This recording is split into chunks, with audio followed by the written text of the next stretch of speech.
Crackadona, what is the big picture?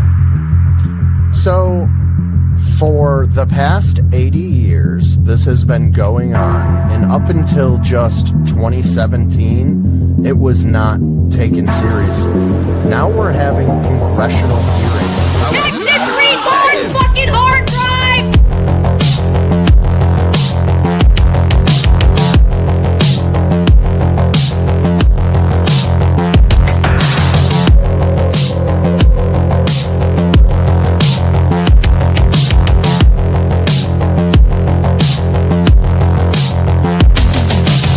They can do with their minds.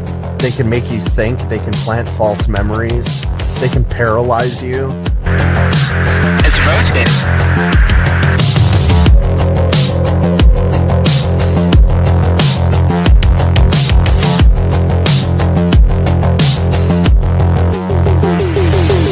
They know who to talk to and who not to talk to, which is not true of people who have delusions, or have come up with something which is a reflection of a mental illness. And the only thing that I know that behaves like that is real experience, where something has actually happened to these people. Then the question is, what has happened?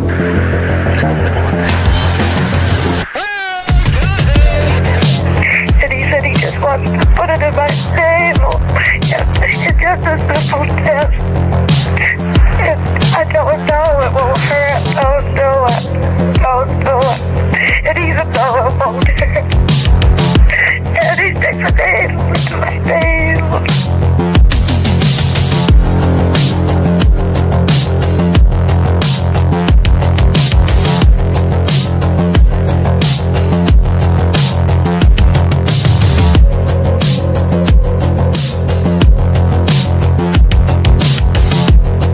Okay, I understand. Yeah. What is the big picture? Well, the big picture is it's progress.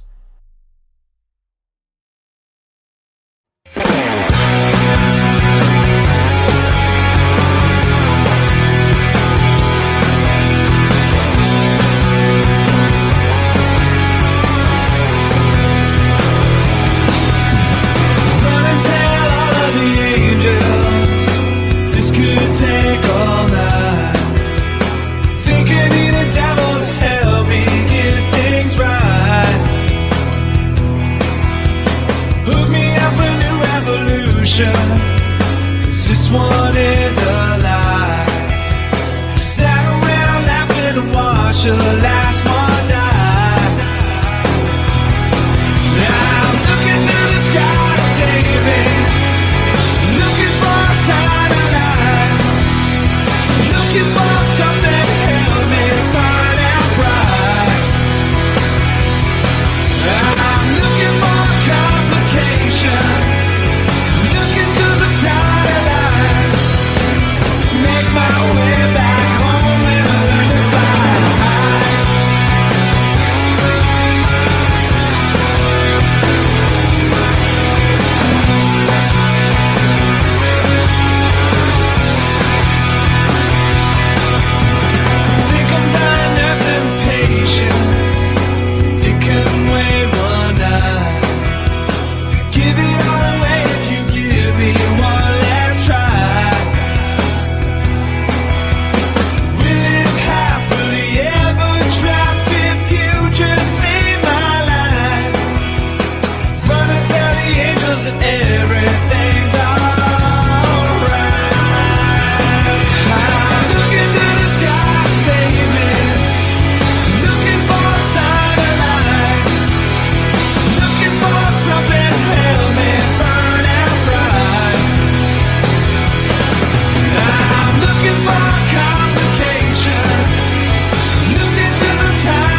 supposed friends.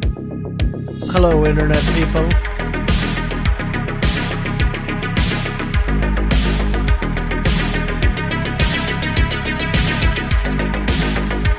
How was your Easter? My Easter was pretty good. Pretty fucking good. Pretty chill. Pretty filled with lots of candies and cakes. If you couldn't tell, I'm growing back the second chin. It's coming in nicely. Man, Crackadona, I love sugar. I love sugar, guys. Oh boy. Let me tell you, let me turn this down a little bit. Can you hear me okay? How are my audio signals coming to you through the interwebs? Yay. Hello. Poseidon's beard was pointy. Poseidon's beard was pointy. How does that sound? Guys, I had a pretty good, all good. All systems go. Thank you, Luago. Luagu. Lugawo. Lou. It's Lou. We're on a first name basis like that. Audio and video coming through in high fidelity. That's what I like to hear. Thank you, boys. What did you guys do for your little holiday? I am a God-fearing Catholic man, and I celebrated it the only way I know how, with family and pretending like there's a giant 7-foot-tall bunny that's running about giving children eggs. Because Jesus. I mean, whenever I hear that, I always think Jesus Christ of Nazareth, right? That's what I always think. But I mean, actually, I think what the real story is that back when the Romans were like absorbing Catholicism as their actual religion, there was a lot to be dealt with still hanging about from the pagan religions. And the bunny is a symbol of fertility and pagan religion, so they just absorb that, and you get the Easter bunny, and that's pretty much where that comes from. You fell asleep watching Mass. Oh, well, I mean, that's better than falling asleep at Mass, which I've done many, many times. But we did this. My aunt. I say aunt. I get made fun of because I say aunt. My aunt. My aunt who hosted it this year, she fucking goes, dude, there were steaks and a spiral ham and like all the sides you can imagine. And then, oh, guys, do not let me get you started on the sweets and cakes, right? The sweets and cakes.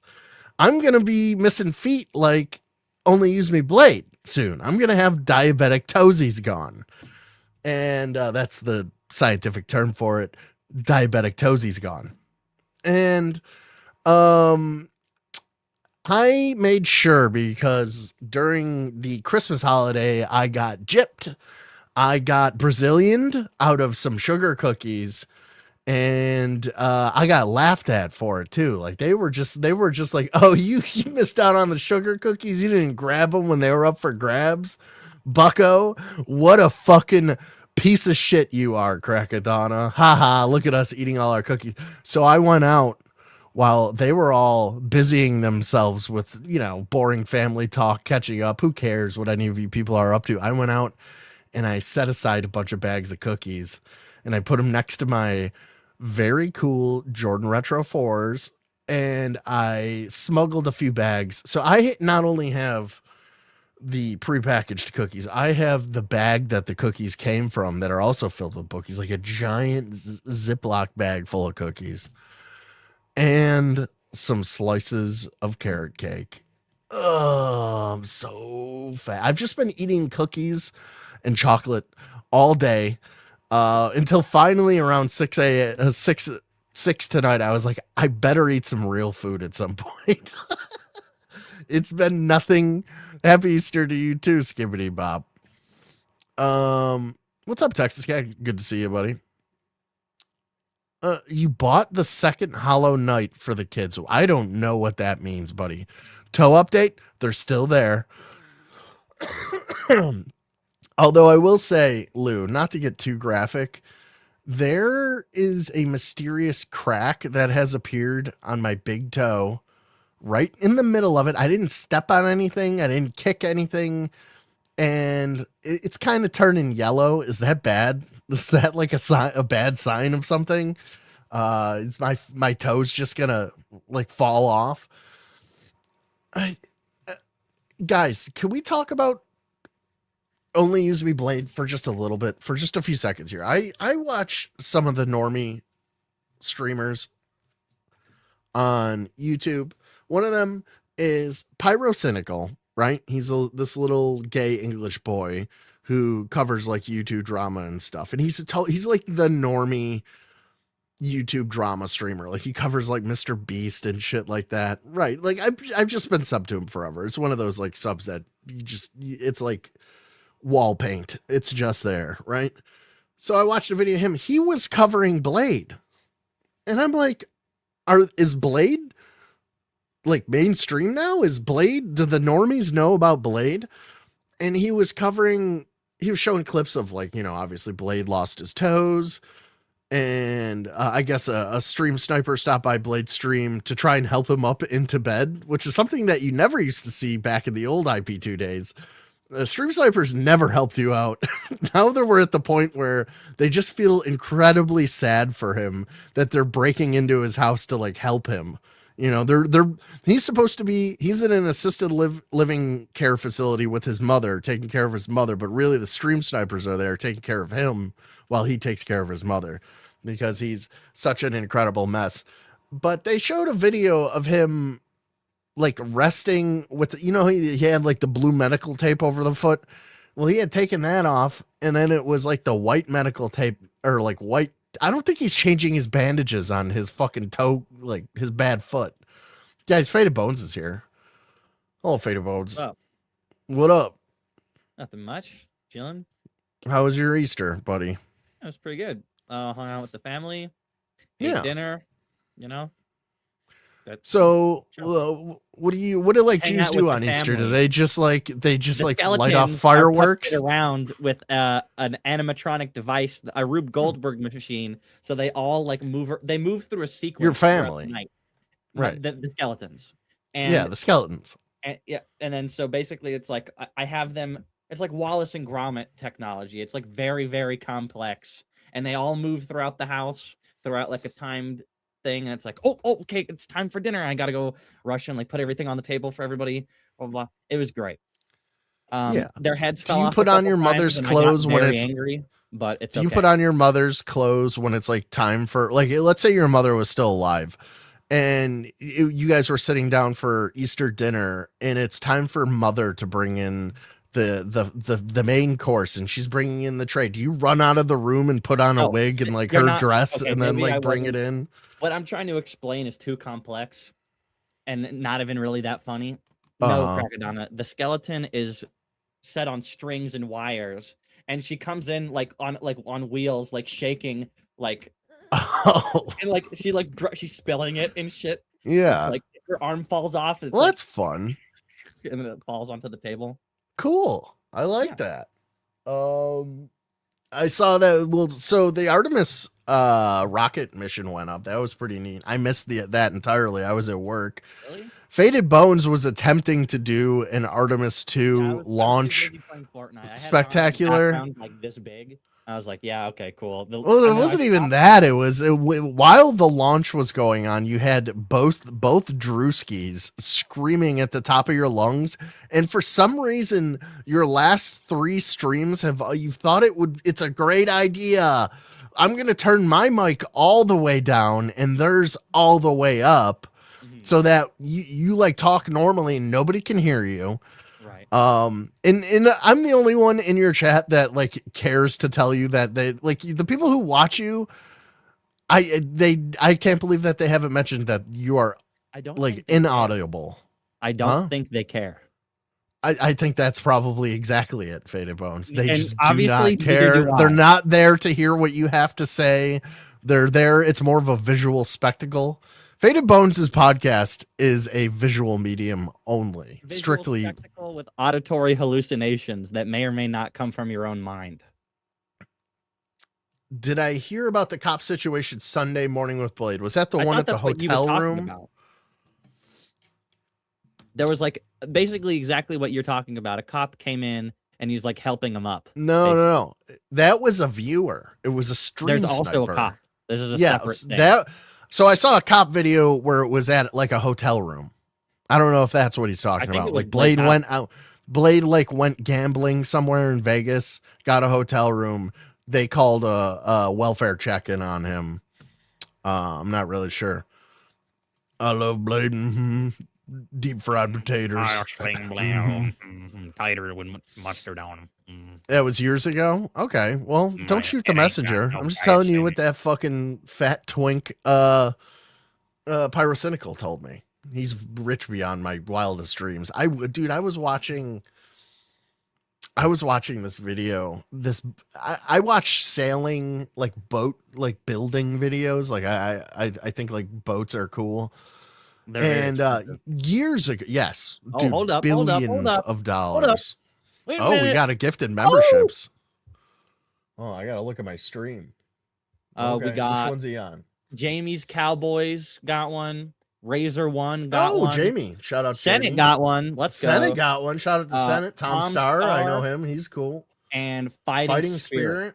Razor, Jamie. Guys, enjoy the channel memberships. I appreciate all the support. And thank you, Captain Coke, dude. That was very cool of you. Very nice. Happy Easter, brother. What was I talking about? Oh, yeah. So a couple of years ago, they were talking about this, like, it was an idea for a like modern sail ship, right? Like a 3-masted sail ship, but it's one. Like pirate ship size. It's called the Black Pearl. Okay. They built it. It's done, and the video popped up on it for me today, dude. It's so fucking cool.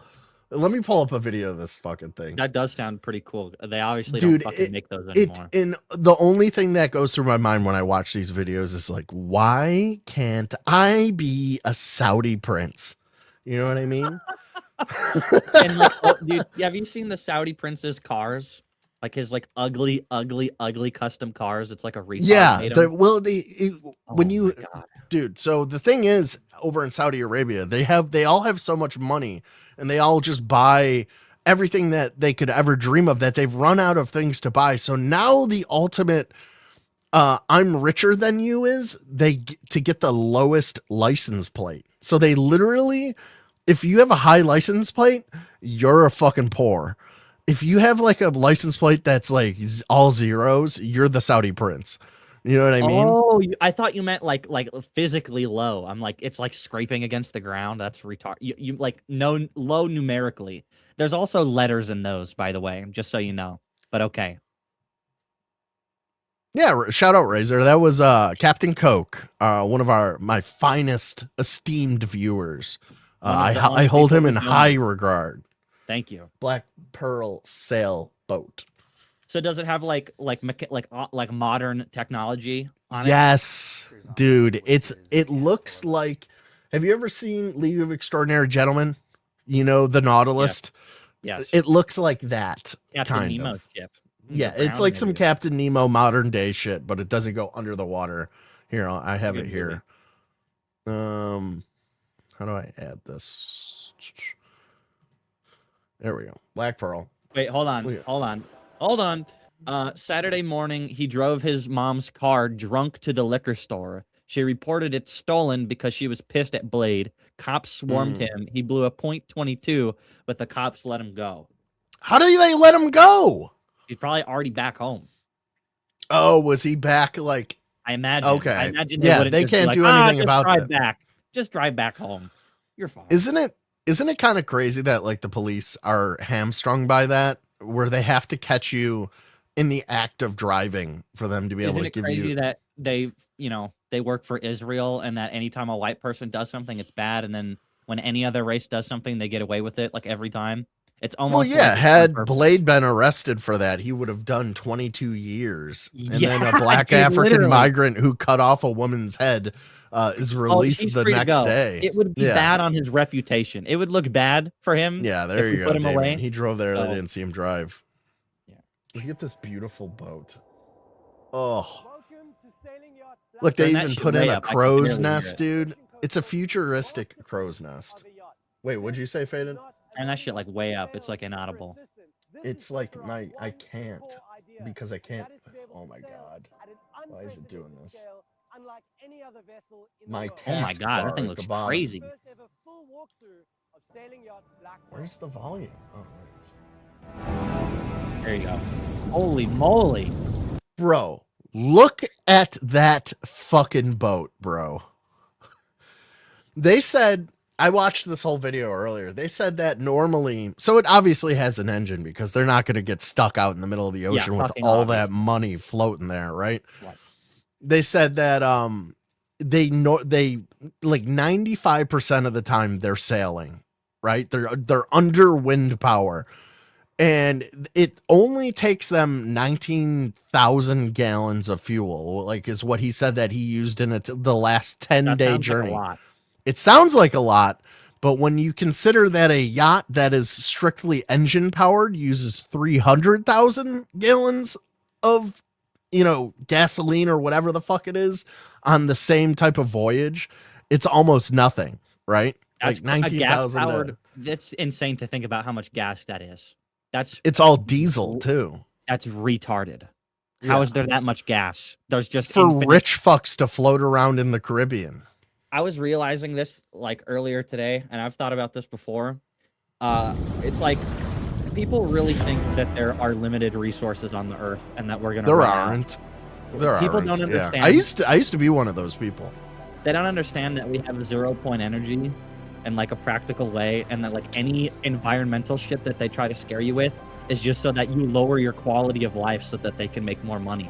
They could literally clone the earth if they wanted to. They could do dumb, stupid things that don't even make any sense, and they just white people, by the way. It's, whatever.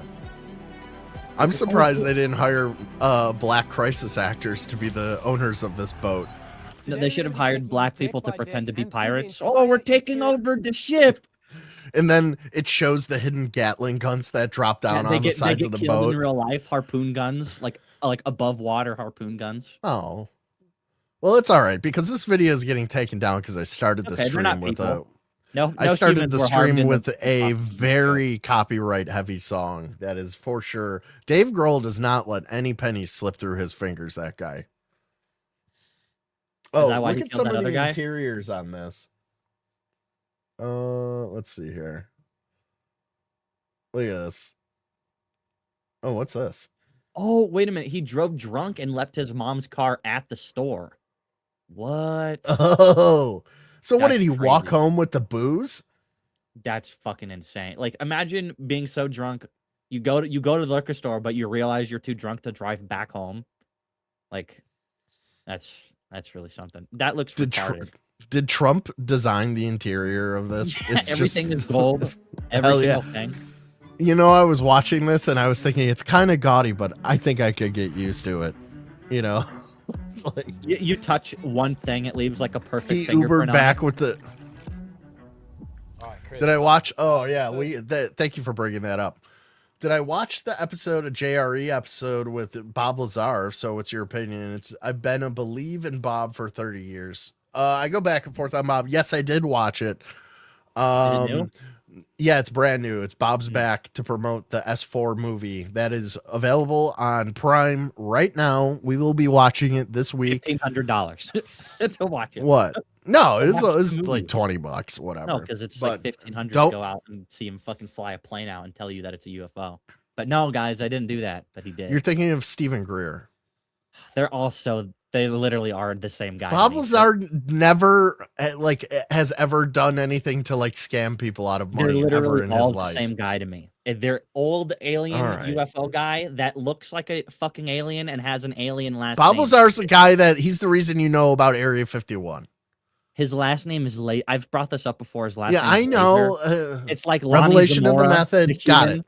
Check. Got it. We got it. Lonnie Zamora. Lonnie Zamora, yeah. He was a cop in Arizona who witnessed a UFO landing, an egg-shaped UFO landing. Do you want to? Laser. Zamora. Play the video. Well, I'm not done answering the question that somebody posted to me from chat.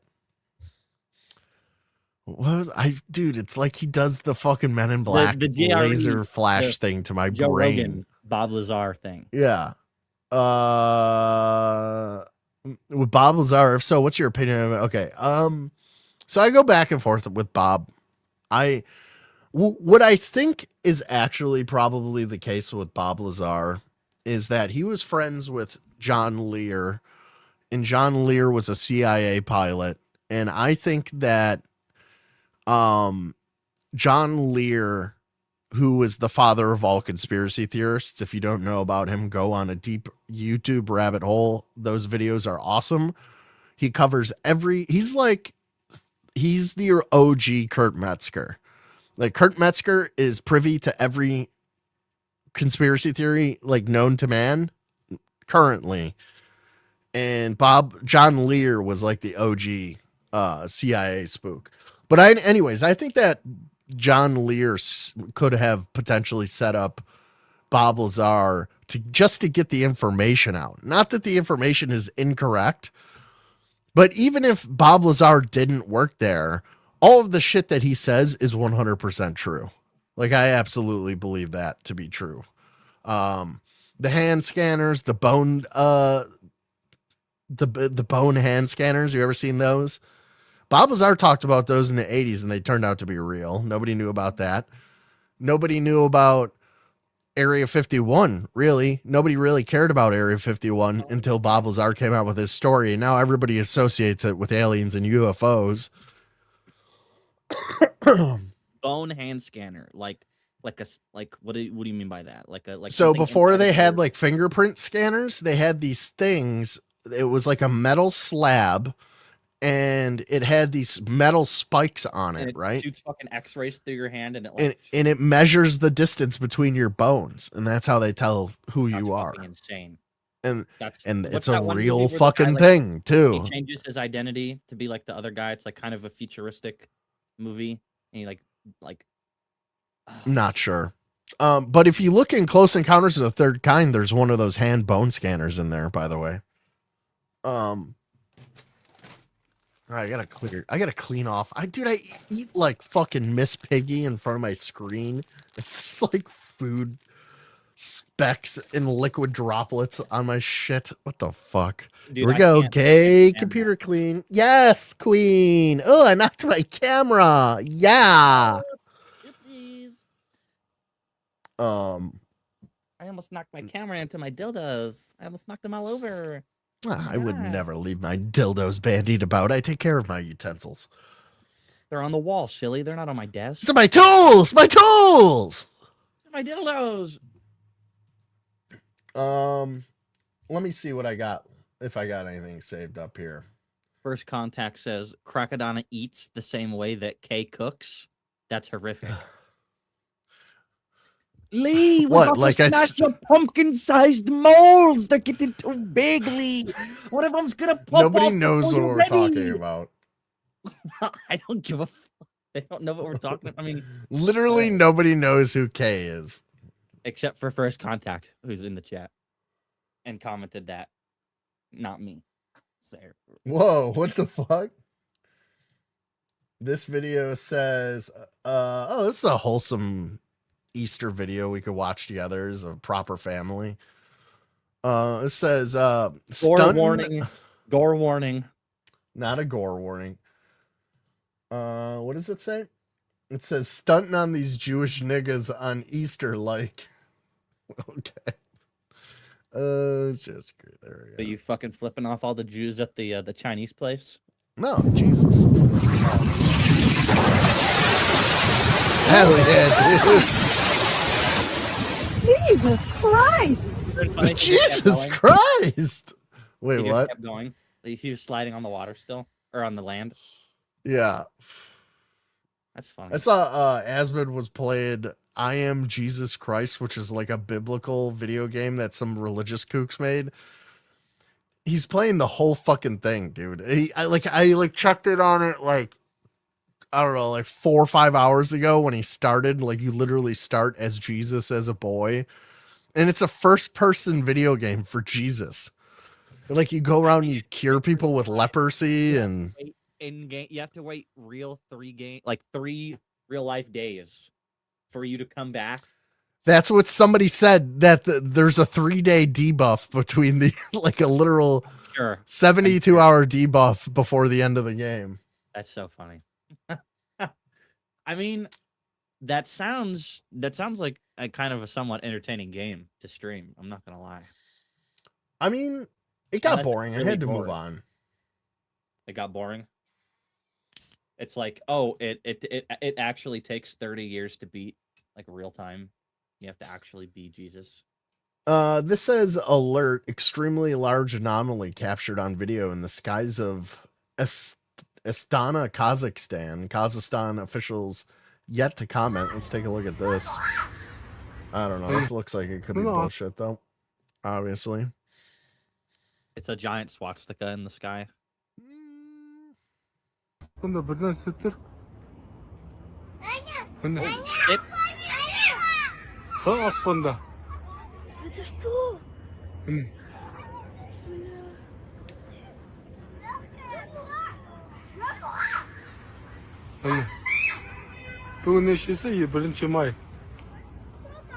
Razor, I'm gonna probably watch a little bit of that tonight.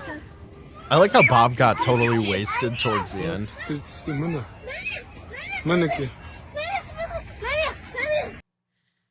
All right, so there's that. That's pretty interesting. Can't prove or deny that. What else we got here? Jesus, why can't I go to my page? Go to my page. There we go. Go to that. And go to likes. Go to the things that Crackadona liked. Oh, here we go.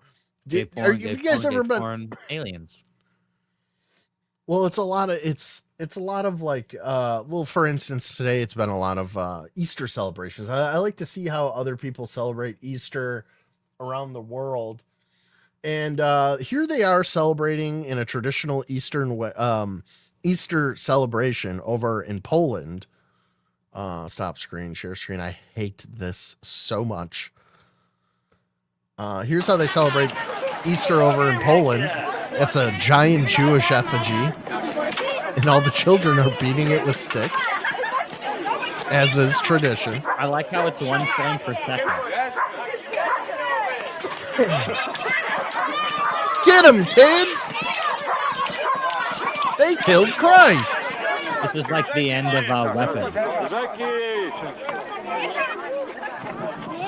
Oh, and they threw it over a bridge. Oh, that's pretty cool. Doesn't Poland just seem like the white homeland? Isn't it funny that every single time you hear about Polish people, it's about how stupid they are? And meanwhile, they seem pretty smart to me. I don't know. They seem like the smartest people on the planet, if you ask me. Bunch of Albert Einsteins over there, from what I know. Look at you, ironically, Poles, with Albert your fucking Einstein was a giant Jew. brains. But anyway, yeah, Albert Einstein, a Jew, supposedly the smartest guy in the world. String theory. I'll leave that for you, Crackadona. You can put the pieces together. He didn't start string theory. But he's the smartest Jewish guy ever. Well, I mean, equals MC squared was pretty good. Yeah, but I mean, he probably stole that. His theory of relativity, he like wrote, did not get famous for it. It wasn't until like decades later that people realized, like, oh, this nigga cracked it. And then they like heaped all the praise on him, and he was already like an old guy. He didn't do string theory? No. Who did string theory? After Einstein, after the Manhattan Project, string theory came out. And that was because during the atomic era, they discovered 0-point energy, and then they needed a diversion, a red herring to, was it like Niels Bohr or some shit like that? I don't know. Oh, we got another UFO video here. We got, we observed the sunflower seed shaped object not moving, quite stationary for about 5 minutes until a cloud obscured it. When the cloud moved out of the way, it had disappeared. My son and everyone at his workplace saw it 20 miles away 12 minutes later. We made this recording in the afternoon of March 28th, 2026, 1429 in Folsom, Louisiana, USA. Okay, that's pretty compelling. Let's see what we got here. There's 2 videos here. Stop.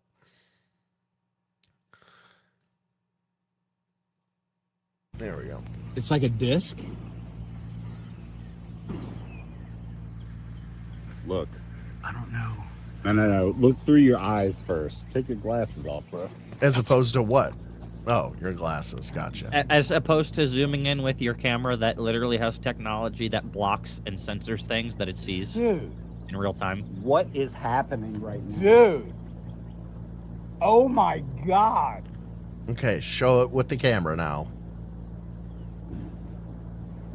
Bro. What is happening? Bro, that is like a disc. Holy shit. Zoom in. No way. Dude, that's an airplane. I Think we see can him get it stand through the still like that all the camera? time. We can try. It's gonna be hard. Here, get in the shade. So we can see. Come over here. Oh my God. You guys are gonna run out of phone battery if drop you it keep up on dicking something. around like this. It's just like if Drew I'll T. hold Bruce. this. Wait, give me found the shoulder. fucking Give me UFO and had shoulder. to Wait, fly I'll it. hold one side, you hold the other. This is Hey, crazy. use my back. Actually, that's kind of smart using his back. Come on. Oh, I got it. Hey, they did it. Damn, they actually did it. That's pretty good.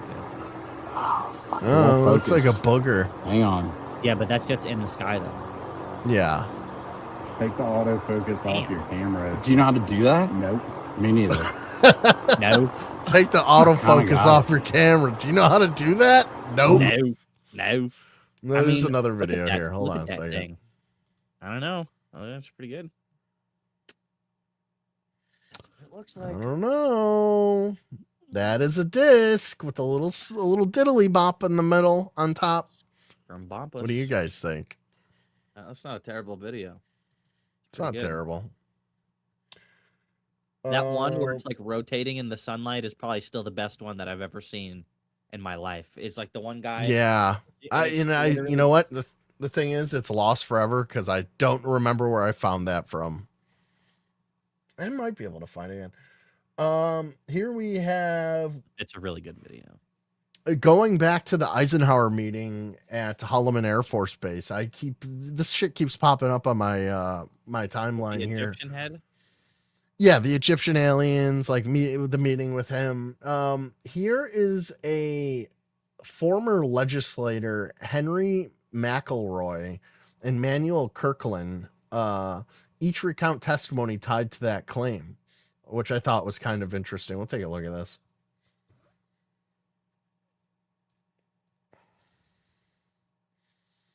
And shut down. He says, well, what happened? He said, he landed, he turned around on the active and shut down. And we were told to turn off our radar. Why were you told to turn off your radar? I don't know. He said, we were told to turn it off, so we turned them off. And then the guy in the khaki said, I heard that the one that was brought down at Roswell was brought down with Doppler radar. I had heard that He too. said, I don't know. They were continued talking. What happened after that? Isn't that crazy? Is like people are always going, if they're so smart, how are they getting shot out and how are they crashing? Well, wouldn't it be wild if the only thing that it took to take these things down back in the 50s was literally a radar blast? There, because you gotta remember radar technology was brand new, right? We had only had it for maybe a decade going back to the war. And even then radar, like radar towers where, spins the beam around and shit. That was only like towards the end of the war that we had that. So it is like relatively brand new technology. And what if that fucked with the technology that steers these things or whatever? He said they came out. I think over maybe the mountains original across the ones proving ground, would have had this White defect sand. because they weren't like the didn't know that ones we in had that. Roswell, right? Yeah, like they had no idea. Like, oh my god, but Right. every single They one probably after very that- quickly patched. There was an alien patch after that. Yeah. Proving ground.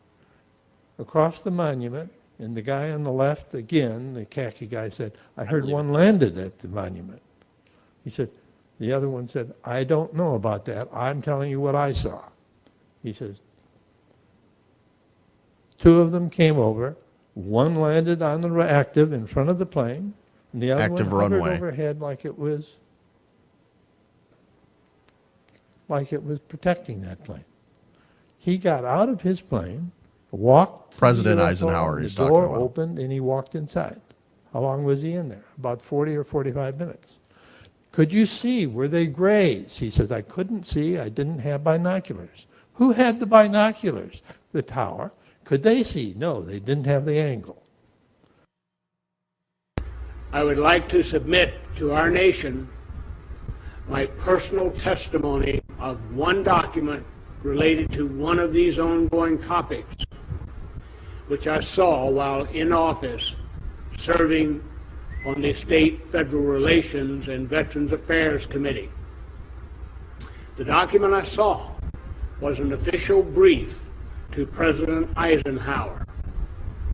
To the best of my memory, this brief was pervaded with a sense of hope, and it informed President Eisenhower of the continued presence of extraterrestrial beings here in the United States of America. The brief seemed to indicate that a meeting between the president and some of these visitors could be arranged Happy Easter, as buddy. appropriate if desired. The tone of the brief indicated to me that there was no need for concern, since these visitors were in no way causing any harm or had any intention whatsoever We promise. of causing any It's disruption. unfortunate that this guy is impossible to listen to. Like his voice is like a mimetic agent. Like when he speaks, like my mind is just like he's just impossible to listen to. Leafs in 6. Did the Maple Leafs make the playoffs? Because the Buffalo Sabres clinched yesterday, by the way. Then, First time in 15 or in the years, future. brother. while I can't verify the times or places or that any meeting or meetings occurred directly between Eisenhower and these visitors, because of his optimism in his farewell address in 1961. Listen, guys, the UFO content is scarce and hard to come by. Take it or leave it. Eisenhower did indeed meet with these extraterrestrial off-world astronauts. I hope my personal testimony will aid the nation in its quest for continued enlightenment. I am honored to follow in the footsteps of those who have come forward with their personal. No, that's about it. Yeah, so just two more witnesses confirming independently of each other that the Holloman Air Force Base landing took place. I still don't know how I feel about it. I mean, do you think it's possible that our government formed a pact with extraterrestrials? If there are aliens, There are. there's one I of can two. assure you. There's one of two possibilities, or there's maybe one of three. But so either we did, and we did, right? We didn't, but we say we did, or we didn't. Do you know what I mean?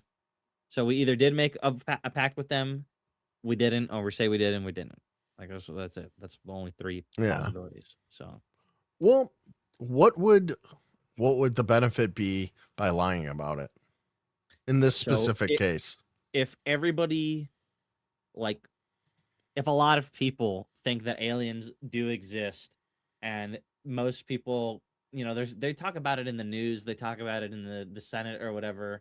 Like normal people could have the possibility of hearing about these things, and it's like, okay, well, they know there's people like us who are like actually like supposedly tapped into their red herrings or whatever, and they're like, oh well, there's these people that supposedly know all this, that, and the other, whatever. I've seen a TR3B. They're like, okay, We need them to think that we're in control when we really have nothing. Like, can you imagine if there are aliens and we know that there are aliens, but they've never spoken to us and they don't like respect us and like they're not like they do treat us like ants and like it's like really yeah, I've like, heard we're a farm. We're like cattle. yeah. You The know. benefit of lying would be that the populace would not know that. And I was Well, like, apparently these Congress people keep going. I've been briefed on something that is so like it would stop everything tomorrow. And it's like, well, you got up and went to work today. Why can you handle it and I can't? Why don't you just tell us? He's going to work, and then he just works about like other bullshit. Oh, it would if you knew what I knew, you'd be a pile of jelly on the ground. You know what I mean? And I don't buy that. Just What 0 could that energy. possibly mean? The It's only just- thing that yeah. no, I think I know what it is. I think I know what it is, and Loosh it, huh? Loosh harvest in the moon. Yeah, it's something like that. It's like, they created us just to harvest us, right? We don't really have free will, or they created us we and do, there but it was an doesn't matter. unexpected, huh? Like everyone has free will, but if we're in a farm, it doesn't matter. It's like, well, Right, I have free will in the farm. Yeah, not do anything. But it's Right. like, Yeah, it's like the Matrix. Like I would totally be the guy in the Matrix who fucking made the deal with Agent Smith to give me fucking fake steak and put me back in the battery factory. I don't care. I know the steak's not real. It tastes good though. You know what I mean? I could live like that. It's like, dude, I don't know. The Matrix is like a whole thing. The Matrix is such a crazy movie. They trannified the people that made it. That's how crazy that movie was. They're like, yeah, they hit her with now you guys have to be trannies. That's the price you pay for making this movie. What? Well, it's like in the video I played at the beginning, they had Troon goo. Did you notice that? The Troons on the moon who were kidnapping all of the school children, they had Troon goo.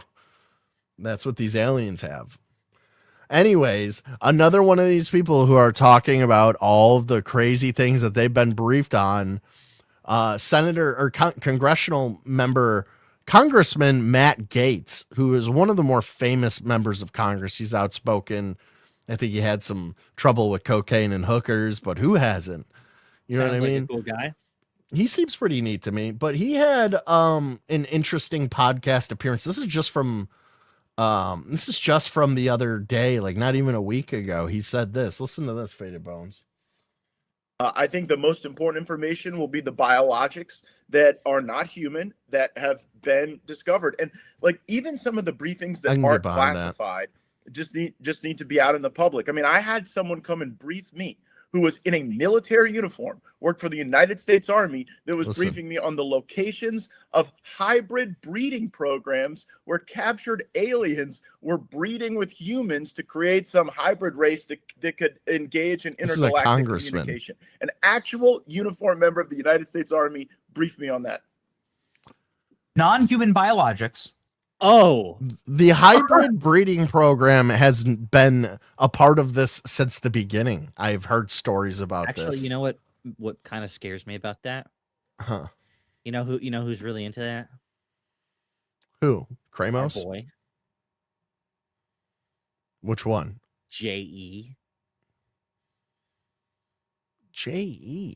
Like somebody we know or like Jubilee Epstein, like Jeff. Oh, well, he was into eugenics is what he was into. This sounds like, oh, there's hybrid breeding program. No, there's programs. And not to be.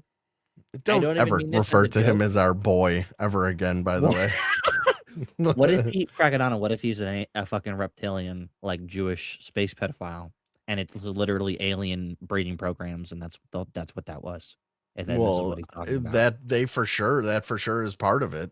Like what if you read into any of the abduction phenomena that's been going on for the past 60 years, many cases of sexual organ harvesting, going after eggs.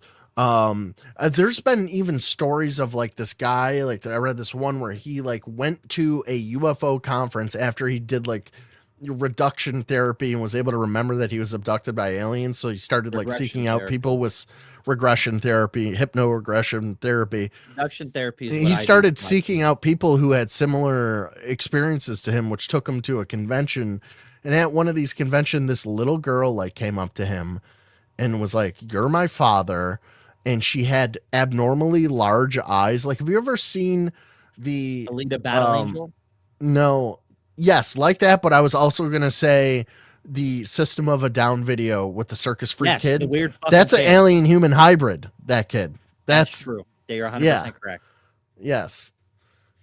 Just like that. And the theory is that one of the theories is that they have reached the conclusion of their evolutionary like road, which is like, you know, they don't talk with their mouths, they talk with their minds, they have no use for like physical abilities, they can do things telepathically, and in doing so they've also bred out gender within their society. They have no real way of like reproducing organically, and so they want to Can they live forever? Take some of that DNA back that isn't so fucking like folded in on itself and refresh it with some human their DNA. Genome is like full. It's like literally like right. But can they live forever, or do they have, or what?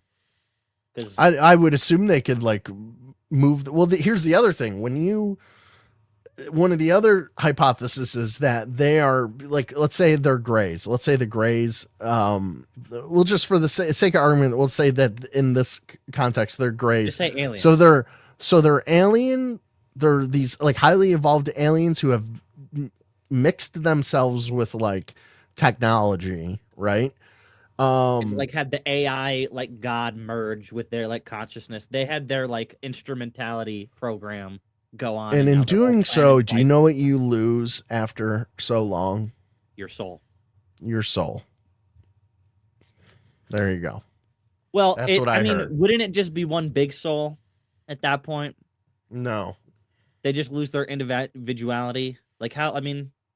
So here's the thing. You can't be immortal. You can live forever, but your soul is your real you.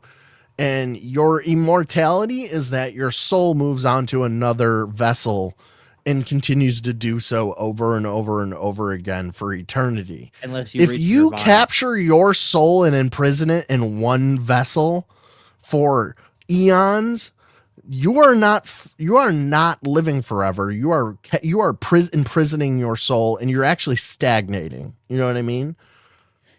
And then if you evolve your body to a point where it's like you basically don't have a soul, there's nothing to move on, and like you're sort of just like, I don't know, like so trapped or something. Is there a biological aspect to the soul then?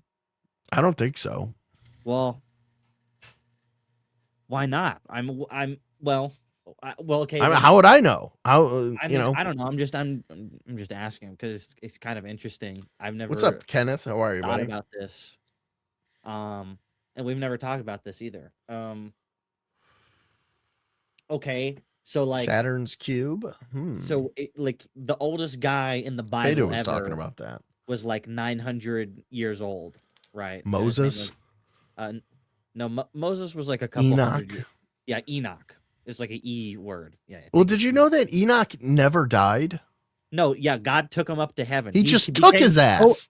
He became so old. God was like, okay, and the chariot. He took him. He was God's favorite chronicler. Like he had God had a guy literally come around with him and write down everything that he did. And this motherfucker Enoch did it so good that he just was like, "You're coming with me." Really, really cool guy that he liked. He's like, "Hey, that's my guy. That's my guy, Enoch." He made him in his image, so to speak. Yeah. But whatever, yeah. Yes, that is a very cool thing. So that guy was like 900 to 1,000 years old or whatever. He was incredibly old. Let's say that's like how he's old, still alive, some say. Let's say that's how old people can be, is like 1,000, right? Mm-hmm. At what point does your soul die? Does it die at 1,001? Does it die at 25,000? Does it die at 100,000? Does it die at 1,000,000? Like what? Like in your opinion, when do you think you would start to like? Of course. I don't think it's your soul that breaks out. I think it's your body that eventually gives out, No. and then you have to like take if on a you new were one of these container. immortal aliens and their soul dies after a certain amount of time, right? Like how long do you think that takes? That guy was 1,000. His soul wasn't dead. So I'm saying. Oh, I see what you're saying. Right. Like at what point does the soul die? It's hard to I don't know, maybe 1,000,000 years, something like that. Like, can you even grasp what 1,000,000 years? Can you even grasp 1,000 years? I can't. You're not even 50.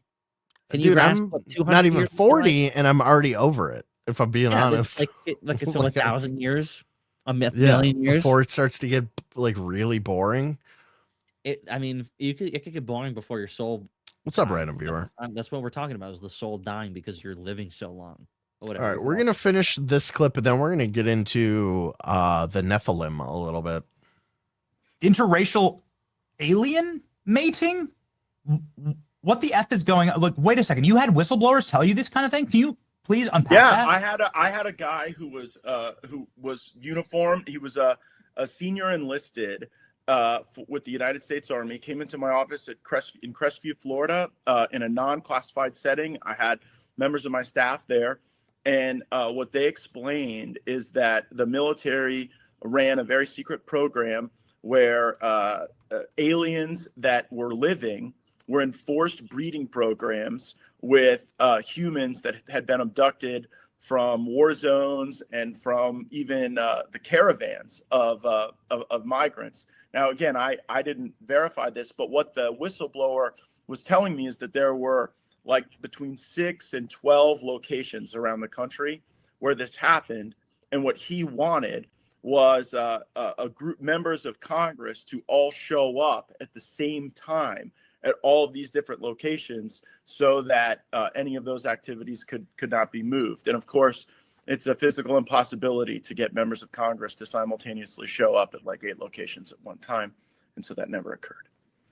What do you mean non-human biologics? Like this? Well, that was the testimony of David Grush before the House Oversight Committee, Yeah. which I joined, and the testimony was that in crashes of craft that had been recovered by the CIA and through a special program that the CIA had for crash recovery, that it wasn't just the hard materials, it was also biologics, but that they couldn't identify a human source of those biologics.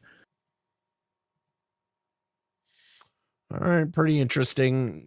Matt Gaetz maybe saying something new to the normies who don't really follow this, but for anybody who's been tangentially interested in the UFO phenomenon knows that there has been a alien hybrid breeding program going on almost certainly for decades and decades and decades. I mean, what else could they really be doing with all of these abductees who report, like going back to Betty and Barty Hill, it's sexual organs and my navel. They're going into her navel. They're taking her eggs out. They're putting tubes in his dick hole and like touching his nuts and shit.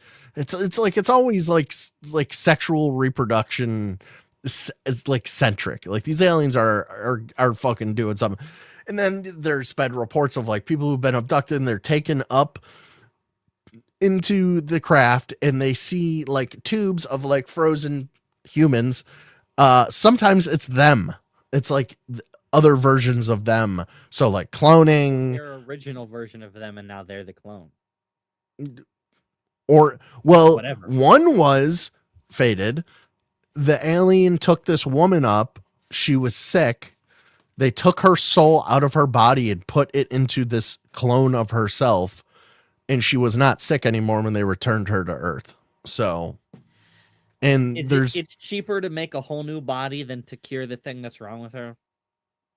Like, not that that's well, not maybe cheap. maybe it's not something. Maybe it is. Yeah, maybe it is for sure. Just like print a new one and fucking you're good to go. You're gravy, baby. Slap that soul in her. Then, grab a titty on the way out. Okay, let's think about it. You think like the rich aliens, like if they get sick or whatever, not the ones that have like the genetic, like fucking dead end. Faded. Is it cheaper for them to repair a crashed craft or just print a new one? Because we all know that they print new ones every time.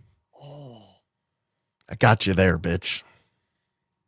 Okay, so but still, I mean, okay. Okay, here, this is my point. The rich aliens who are like, I Got don't 'em on the want ropes. to print a new car. I want my car fixed. There are still mechanics who can like actually. So you're fix saying it. like sentimental value amongst the reptilian elites Yeah, like that they- want to like, keep they- their fucking old some- sack of bones body? Yes, like there is a technology that can do it, but it is actually more expensive. Well, we than all know just that the making rich a new one. elite have healing pods that can cure cancer and all kinds of things. Well, cancer is a parasite, Crackadona, and the elites don't get cancer. I think the aliens are just like, they're not like this Rockefeller reptilian family. The aliens are just like, we'll just print you a new body. No, Crackadona, those are the alien hybrids. What? The reptilian? The elites, Rockefellers? They're like they're probably ancestors and they're like diluted alien. They're like technically aliens. You could call them reptilian people, but do they look like the motherfuckers I from think Mars? that Jesus Christ could have been a hybrid. No, I think Jesus Christ is like an ethereal being that should not be sullied by the name of such things. He's not an alien. He's the son of God. God is not an alien. There were godlike aliens with the little G, like you always like to say. Jesus isn't a part of that. He was. Well, the it's son funny of God. that you're tearing all Yeah. this apart because we are absolutely about to get into, yes, they are gods and they are aliens and they That's are fine. the Jesus isn't a part of that, Nephilim. and neither is the God who made all those If you aliens. say so, I don't think you know any He's- better though. It's there. Listen, with all the like some of the angels that came down or whatever, like were definitely not angels, and they were definitely aliens. And there's The no road, religious David, my context. son David. I'm sorry. But like, I don't know, like Jesus, like you, I would rather you say that Jesus is just a guy than him being an alien, because that, like, I fucking hate that. There's the gayest. Well, I'm only because I'm trying to think. He got taken up somewhere, right? Because God is real. Is real.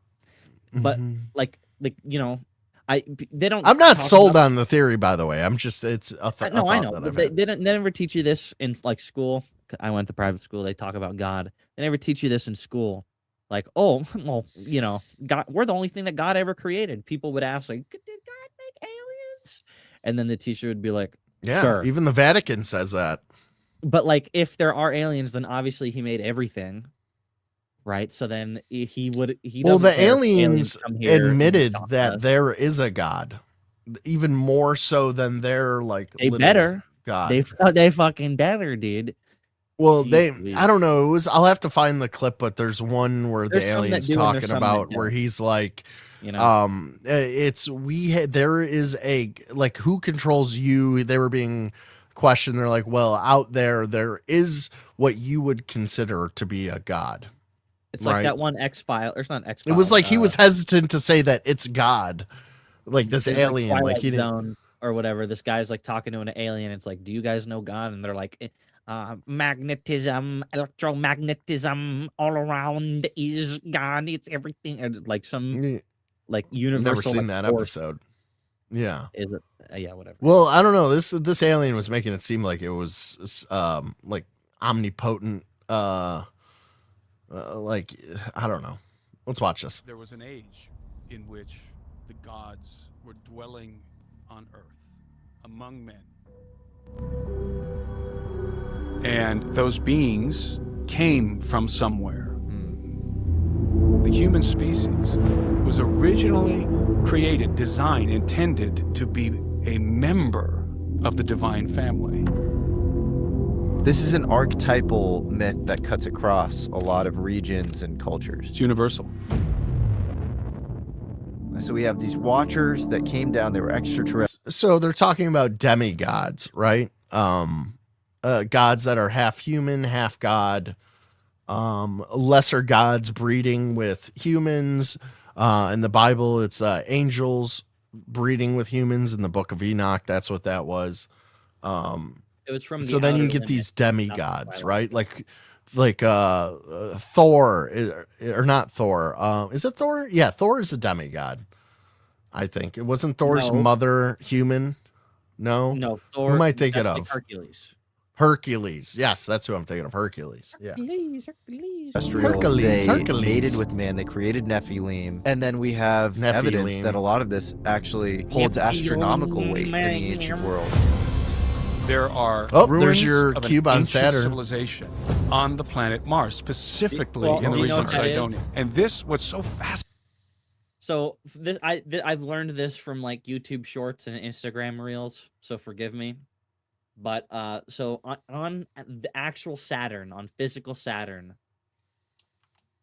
there is a hexagon, and if you look at a cube from you look at a cube from a certain angle, it's a hexagon, right? You look at a cube from A dowry of sorts is paid. Bro, what is happening?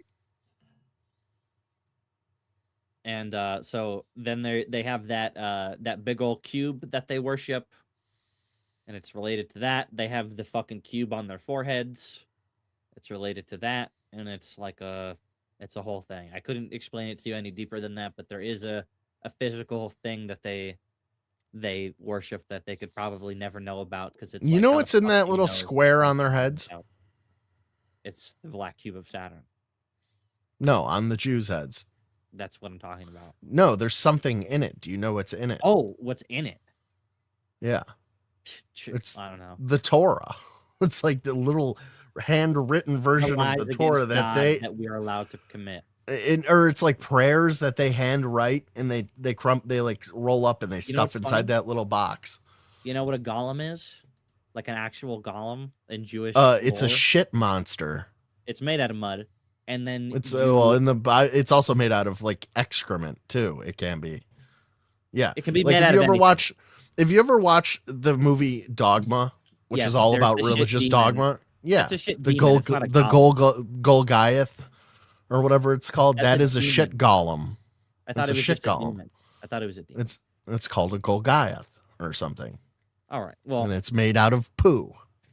You can make a golem out of anything, but the point is that you ever seen that Simpsons episode, and you have to write stuff into and put it into the head, and then it can like do those tasks. That's what it does. So like putting the thing into the thing is a very interesting way to do it, because like golems are inhuman, and you put the fucking word in it, and then it lives, or whatever. It's that's why Jews aren't people, because they're anyway. Whatever. If you say so. As you know, we have a new starship. Of course, we have a health. I'm here with. So what really got me? Hold on. Why are my fucking eyes fucking up right now? I can't be having this. It's still not working. Dude, because it's looking at the alien face in your background as a face. There it goes. That's why. Okay. Also, the show that I was talking about is The Outer Limits. It's not The Twilight Zone. Outer Limits was creepier than the Twilight Zone. All right, so this is why I wanted to play this. Do you guys know about the Kandahar giant story? That's a really crazy story. Is it like a Faded giant that they found, and they're like, haha, no, it's not real, it's a fake So giant. I had heard from multiple sources about this story. Like it's one of those ones where you immediately dismiss out of hand. But then you keep like hearing it retold from different people, unrelated to one another. So it's still popping up. And then this pops up this week, this new episode of American Alchemy with this guy. The Kandahar giant, back in the Afghanistan war, like the Iraq war days, apparently there was a Green Beret team dispatched to a remote cave in Afghanistan or Kandahar. And there was like, they approach it and it's like, all these people are going missing. And they just smell like decaying flesh and piss and shit. And this like 10-foot tall giant with red hair is living in a cave. And it comes out and destroys this special ops team, like tears them limb from limb. And they eventually capture it. Troll. Have you ever seen Troll Hunters or Troll?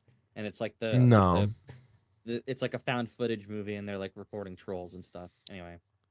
Apparently they captured it and they took it back, which also is weird because they've also said that the entirety of the Iraq war was a psyop in order for us to go in and find Gilgamesh's body. And Gilgamesh is one of these demigods, and he's also a giant, and that we recovered his body.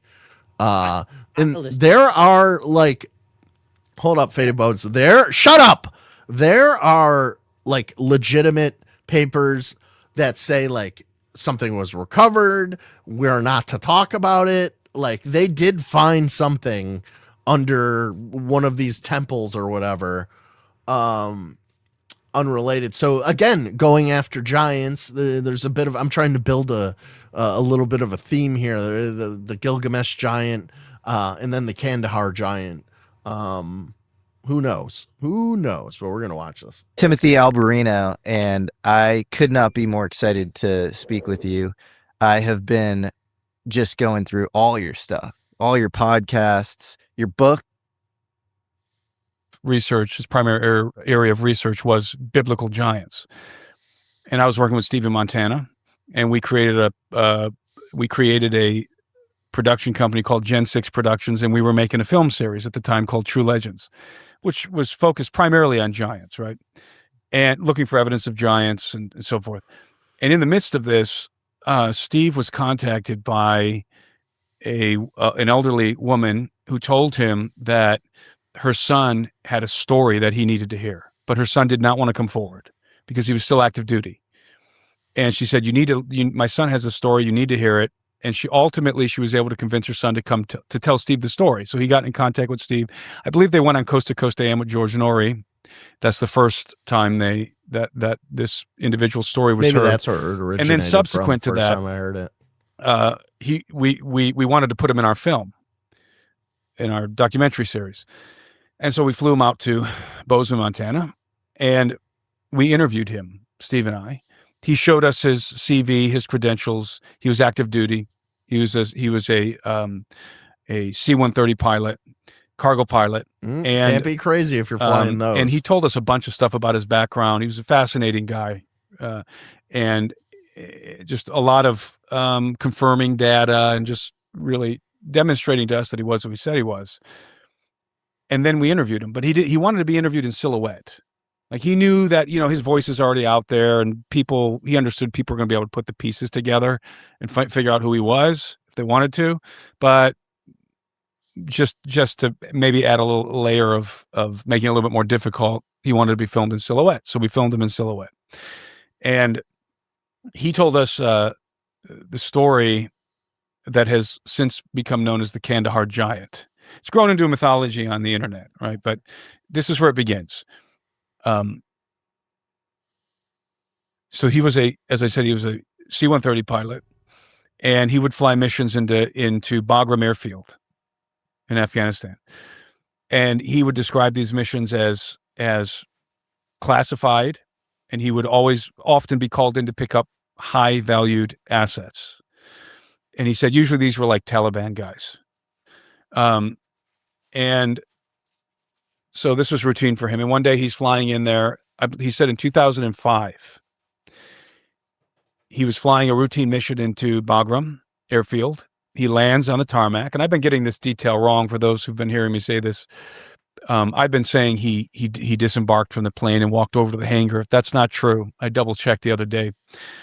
He disembarks, he deplanes with his crew, and they're met on the tarmac by individuals he describes as the babysitters.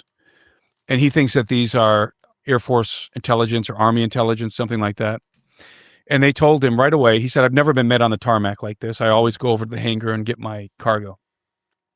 And they said, this never happened. No pictures. Don't ever talk about it. And as they're standing there, as he's standing with the babysitters, he sees a forklift bringing over a crate, a huge crate, one of the an air pallet, an air cargo pallet, which are, I think they're 14 feet. I think I got that right. No, not 14. They're 9 feet long. Somebody will correct me. They're 9 feet long by something. 7 by 9, I think is what they're larger than like the pallets at Home Depot, and they're heavier. There's dunnage under them, and they're heavy. Well, they're bigger. And so it's a 9 foot long pallet. Heavier. and there's something on it, and it's whatever's on it is covered with a tarp.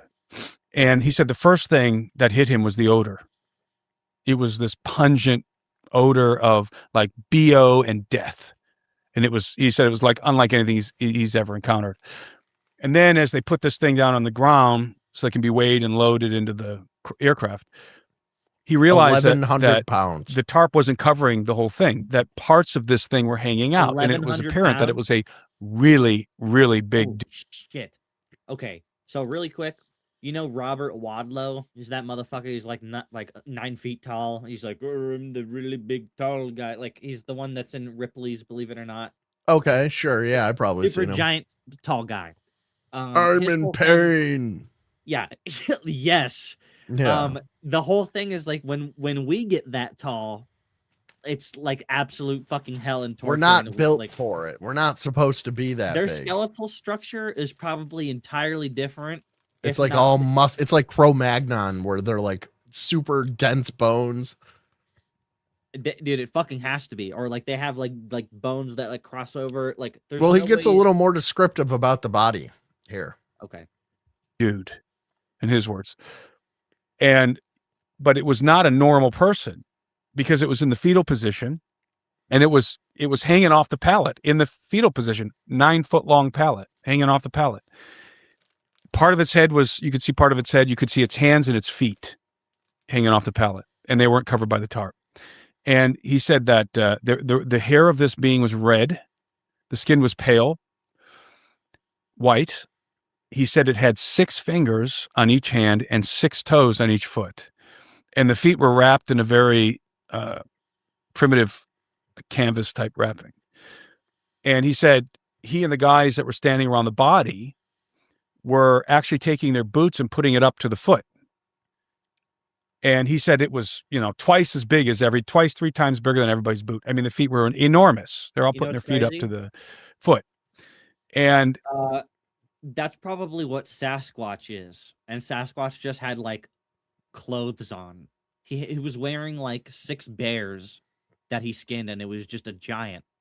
Like people think of like Sasquatch as like this hairy like monkey guy. He's actually just fucking 12-foot tall giant with clothes on. What are you doing with your head there? Are you nodding out? Oh no, I was just counting how many viewers, because Cap thought he was gonna come in and dunk on me with 9 viewers when I have like 40 viewers. But that's cute. I was just adding up. I was doing the math in my head. Like, yeah, I got 40 viewers. I'm like 9 viewers. This guy's smoking crack. All right, have fun with your lesbian drama, Cap. And he said this thing was solid as a rock. They were like, I don't think potentially Sasquatch could have been one of these things, just wearing clothes. He was wearing bears, like 9 bears that he skinned, and he's just walking, and it's just a giant. And we see him being all furry. He's just a giant. I don't know. Just something coming out of my ass. A fart, perhaps. Wait, so because of his foot wrappings, you don't think he's tall? No, I'm saying, it's just like it was just a spur of the moment like thing that popped, like a connection that I made. Not because of his foot wrappings, but it's just like, okay, well, we've like never heard anything of any sort of like Sasquatch Chewbacca aliens ever. And anything that we've ever heard, but we hear shit about giants. There's Nephilim, there's tall people throughout history, right? What if it was just a fucking one of these guys with 6 fingers and 6 toes walking around with fucking like a hood on or whatever, like a full, like a Chewbacca costume. Oh, I see what you're saying. But yeah, well, and he like lives in the middle of Alaska. If you it's, like, look 0 at degrees, whatever, the what's that fucking Skinwalker Ranch? They talk about how that's a portal, and they talk about like Bigfoot's like walking in and out of the portal all the time. So, well, where did this guy come from? Could be one of the Nephilim.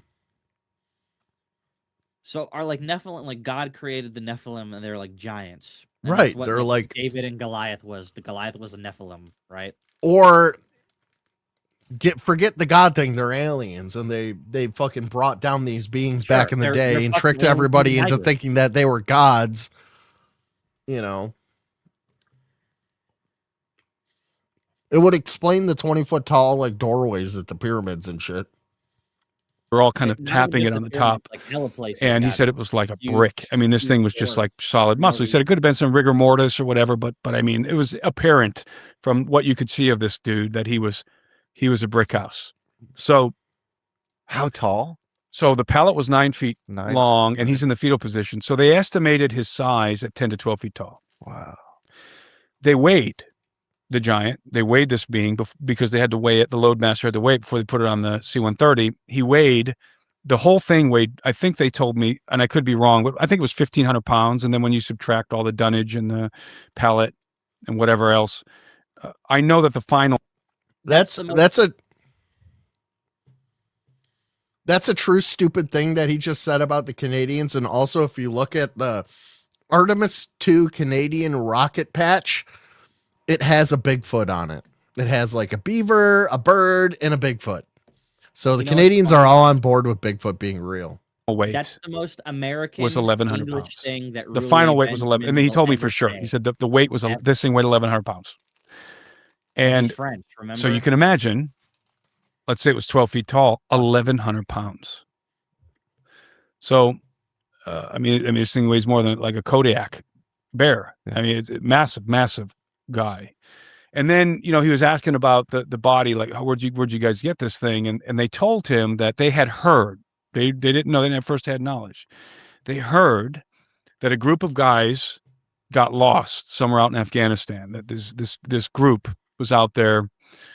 These military guys were out there doing something, recon or something like that. And they weren't reporting back in. So they sent out another group to look for them. Another team went out to look for that first team.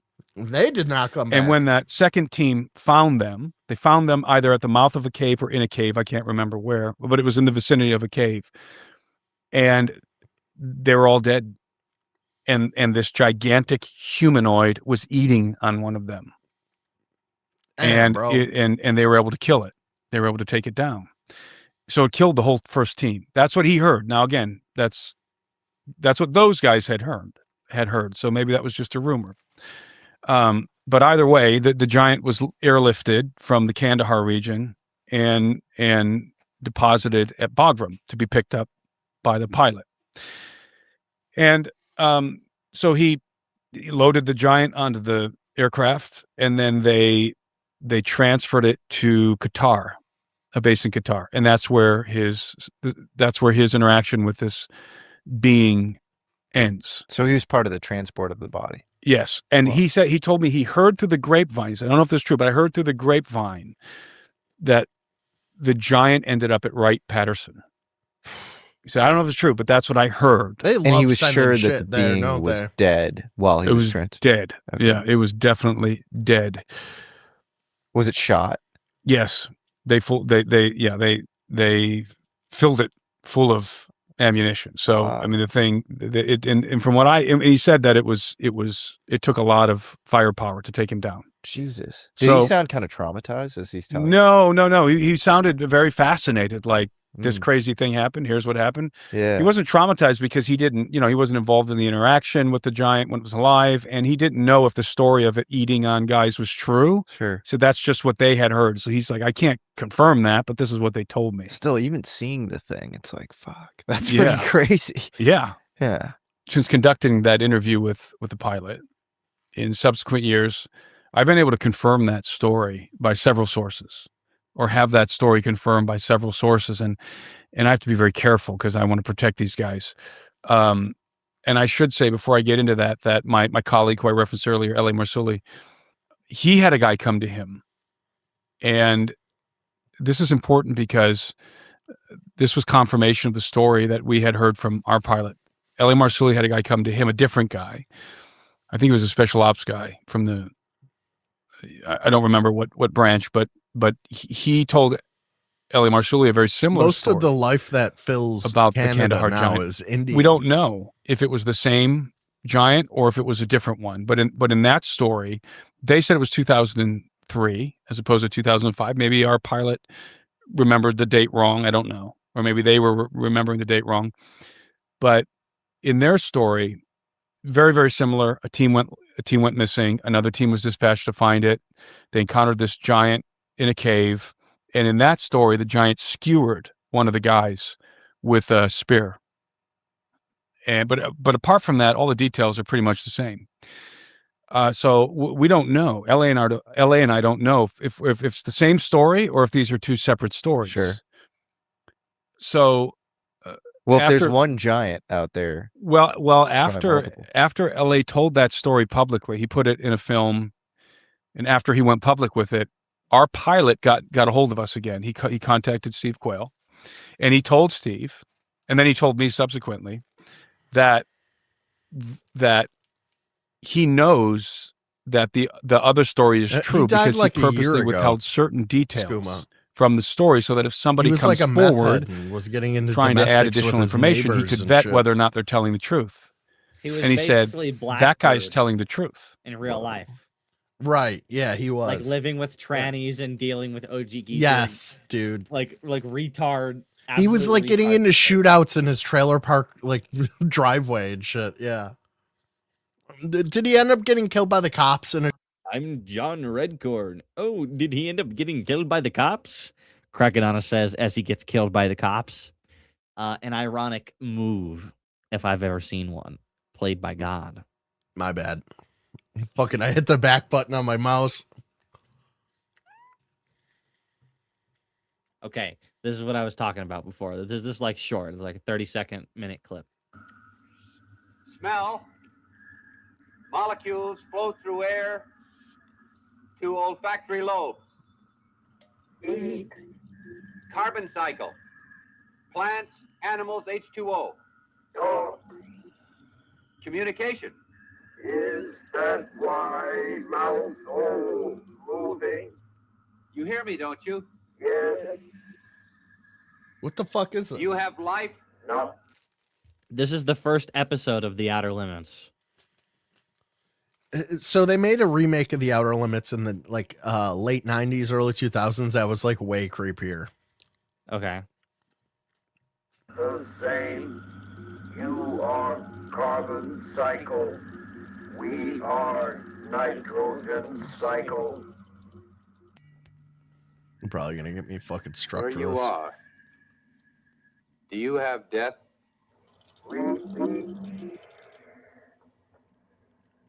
We have end of being. We stop moving, stop breathing. No thoughts. Is he communicating with an alien or like yes. what? Death is property of carbon cycle in 3 dimensions. No death in our dimension. Electromagnetic waves go on to infinity. Oh, Do my brain waves go on? lucky you. Why don't you brag about it a little bit more? What about wars? Do you have wars? Battles. Atom bombs. Radiation fallout. Forbidden reason we are not allowed to contact you. You are danger to other galaxies. What about God? Do you have a God? Explain. An all-powerful being. A force underlying everything. Electromagnetic forces underlying all. No, I mean an intelligent force. God. Electromagnetic force, intelligence, matter, space, time, all the same. All the same. Different names. Infinity. All right. Infinity is God. God infinity. Whatever. All right. I mean, what are we gonna watch the whole episode? No, it was just that. It was just that one part. So that was kind of a confirmation from our guy that Eli Marsuli's guy was telling the truth. Now, apart from that, I've interacted with a handful of people. Some soldiers, others officers that have confirmed to me that A, that story is true, and B, there are even wilder stories. And there are more giants out there than just one, obviously. And then also that this is this topic is one of the most highly classified, it was in dangerous Kandahar topics or to something. I broach. played the video earlier, I believe. Why do you think it's so dangerous? Like I almost suspect He's it's a more two-faced dangerous than turncoat UFOs and crash scum. retrievals That's all. because it's confirmation, somewhat maybe, of an origin story of humankind. Like it really breaks Darwin, unless you come up with some other reason as to why these giants exist. Evolution of primitive to progress, apes to mankind, is kind of broken by this. Like, where the giants come from? No, there it are isn't. some. No, it isn't. Pause it real quick. Difficulties. He's talking. Oh, it breaks Darwin. It's like, no, we still have evolution. They're just aliens that came from another planet that are here now. Right. It's not part of our Darwinian experience. Yeah, dumbass motherfucker can't even fucking think of that. Oh, it's fucking. Yeah, he can fathom giants and shit, but he can't fathom that they might not be from here. Excuse me. Wait a minute, they're what? Oh, Kandahar province, Afghanistan. Yeah, I played that video earlier. I don't know what it is. Somebody in the comments for the video said that it kind of looked like a radio dial from a car, like reflecting up onto the front like dash windshield, and maybe they were filming it from the inside of the car. I don't know. Seemed plausible to me. It was sideways though, and it didn't really seem like they were filming from the inside of a car either. No, it didn't.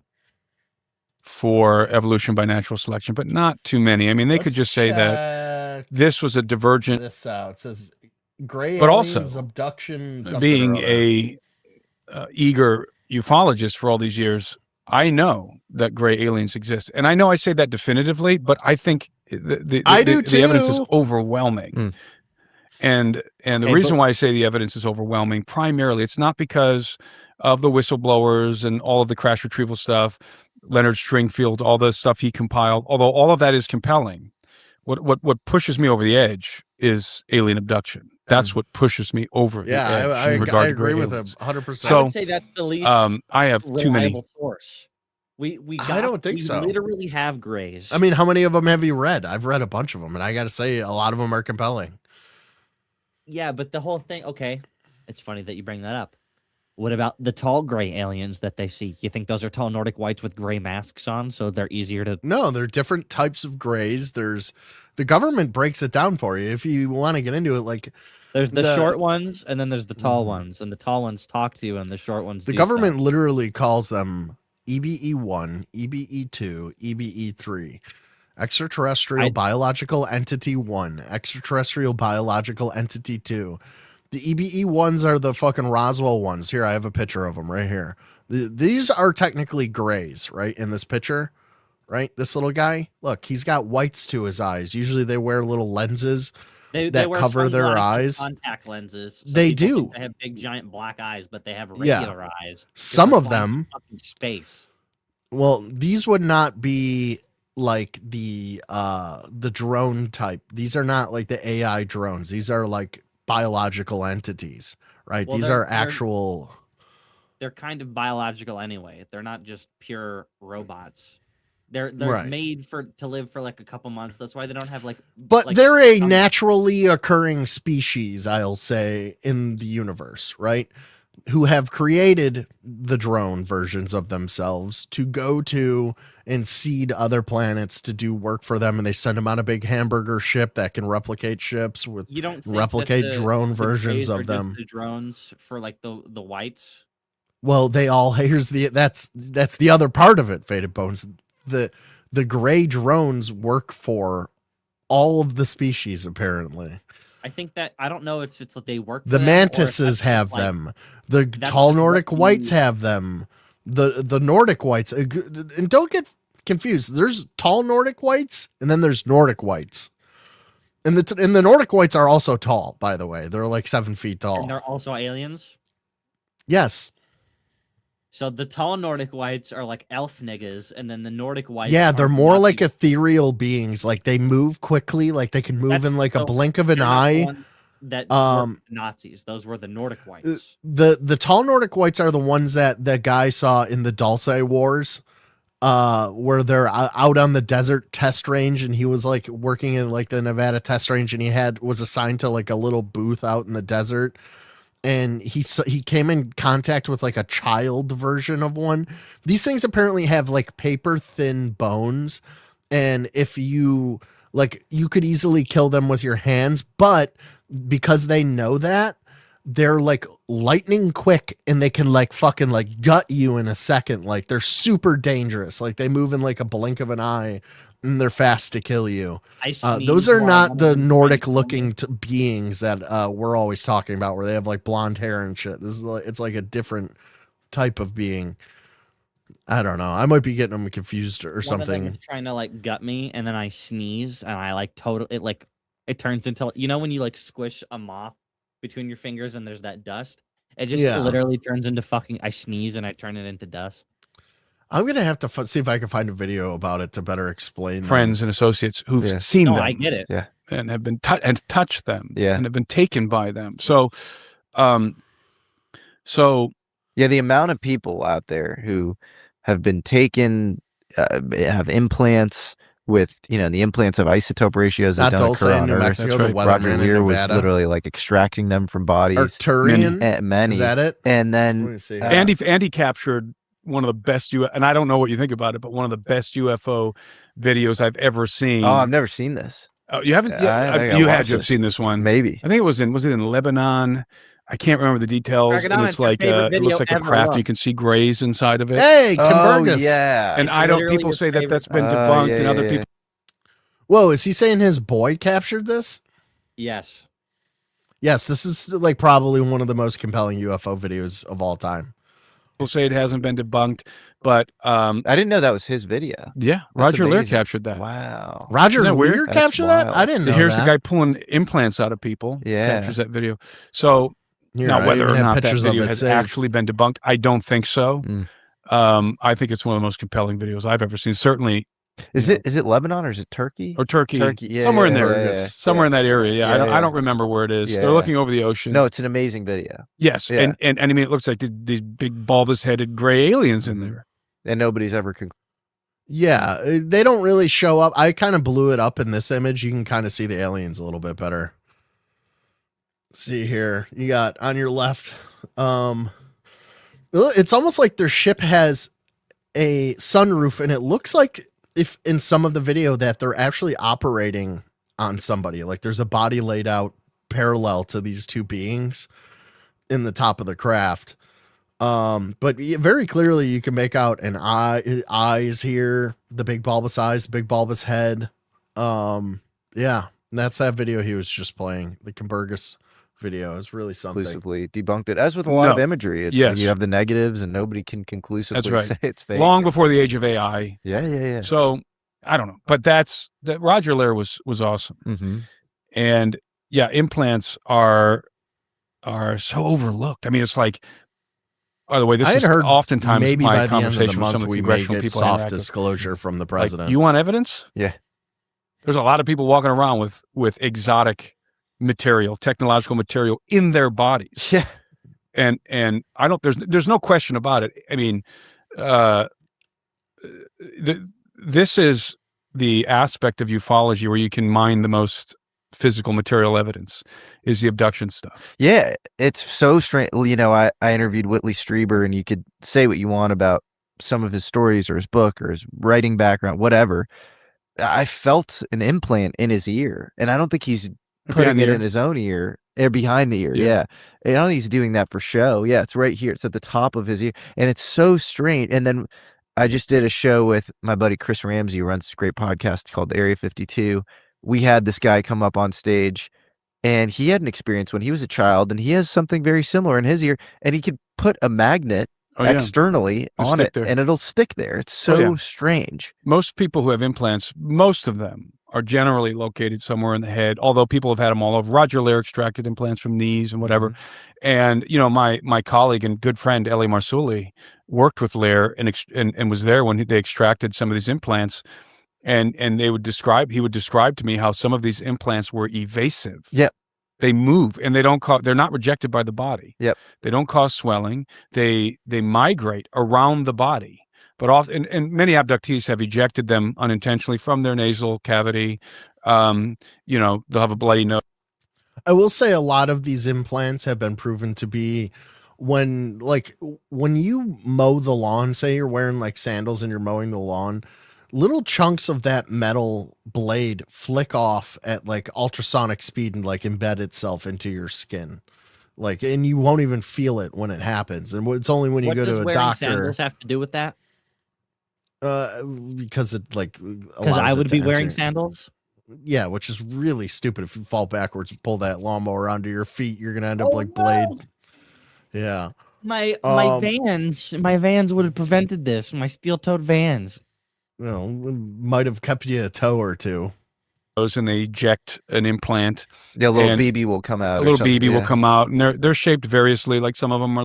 So I heard Rollier Benjamin recently that the CIA is using 23andMe to hunt for alien hybrids, because exactly what you're saying, some of these people do not know that they are alien hybrids or aliens themselves. But yeah, so if you've used 23andMe, chances are the CIA has used it to track you and see if you are an alien human hybrid. Look like tiny little pills, oblong, some of them are round, whatever.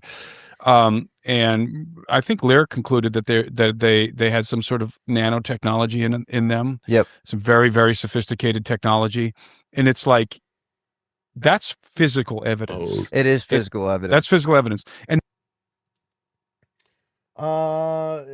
this is in regards to the Matt Gaetz video we watched earlier. Matt Gaetz had a meeting in Crestview, Florida. A classic UFO case took place at Crestview Elementary School in 1967. I'm not aware of this. Let's see here. I've never heard of this before. Let's see here. Crestview, Florida. You don't hear too many cases out of Florida. Bob Apfel was one of the grade 4 teachers at Crestview Elementary School. The bell had already gone, and Bob was trying to get kids into class. Late already, let's go. Thank you. What the heck is that? Are you seeing this? Young lady, inside, please. Jonathan, come on. Inside, sir. What's wrong, Jonathan? Mr. Apple, what is that? Bob Apfel knew straight away this was something out of the ordinary. Suddenly, the object just there is also another little bit to the story that I sort of glazed over. This happened 12 days after all nuclear weapons were disabled by a UFO twice in a row at Maelstrom Air Force Base. So this is going on at kind of a coincidental time. By next morning's class, the buzz is all about Jonathan's unusual sighting. And instruments. So thanks to all who participated in our rally.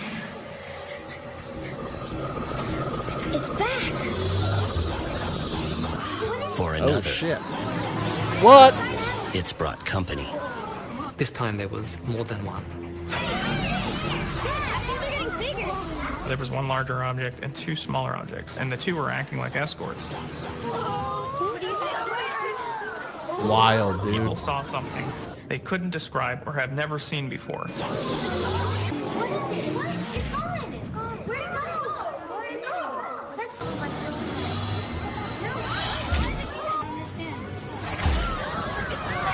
Whoa. I just went back in time and killed Hitler. It goes back in time. Yes. I just brought him back to life. Yeah. Beyond You want us to do it again? there was this definite sense of wonder and excitement.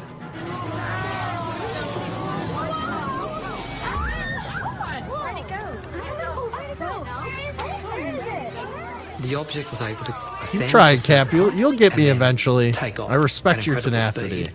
Guys, what's going on? After alerting the principal, Mr. Apfel joins the others. But all three objects are long gone. That was pretty good graphics for like a late 90s, early 2000s TV show. I'd watch that show if it was fucking on TV.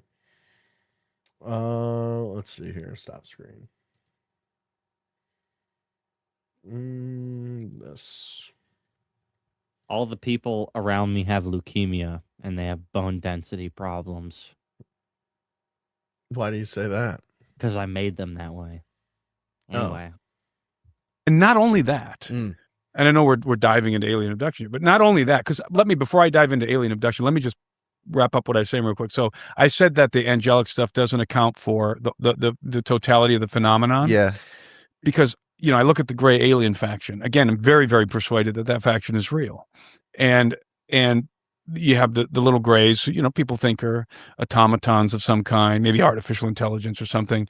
I like to think of them as cybernetic clones, cybernetic clones. And they're, to me, from my perspective, they seem to be clearly created by the insectilins, what Dr. David Jacobs describes as insectilins, the mantid beings. In my estimation, that's the biological species, the organic species, and they're making the little grays. And there's not just little grays. I mean, there's big grays too. I mean, from ufological lore, at least. But the little ones are the ones that come to retrieve the abductees. This So guy that's actually a faction. knows what the hell he's talking about. And so when I say these things and I talk about angelic beings, people conflate the two. Like they think I'm saying that the grays are the angelic beings. I am not. I just want to make that What do we clear. think the grays are? So I don't know. Yeah. I have no idea what gray aliens are, or where they come from. Yeah. Are they crypto-terrestrial? Are they, by the way, you mentioned something really interesting, the antediluvian hypothesis that maybe some people from like an Atlantean civilization escaped and maybe went off planet or under the earth, and then now they have this advanced technology that they developed a long time ago, and they're still here, right?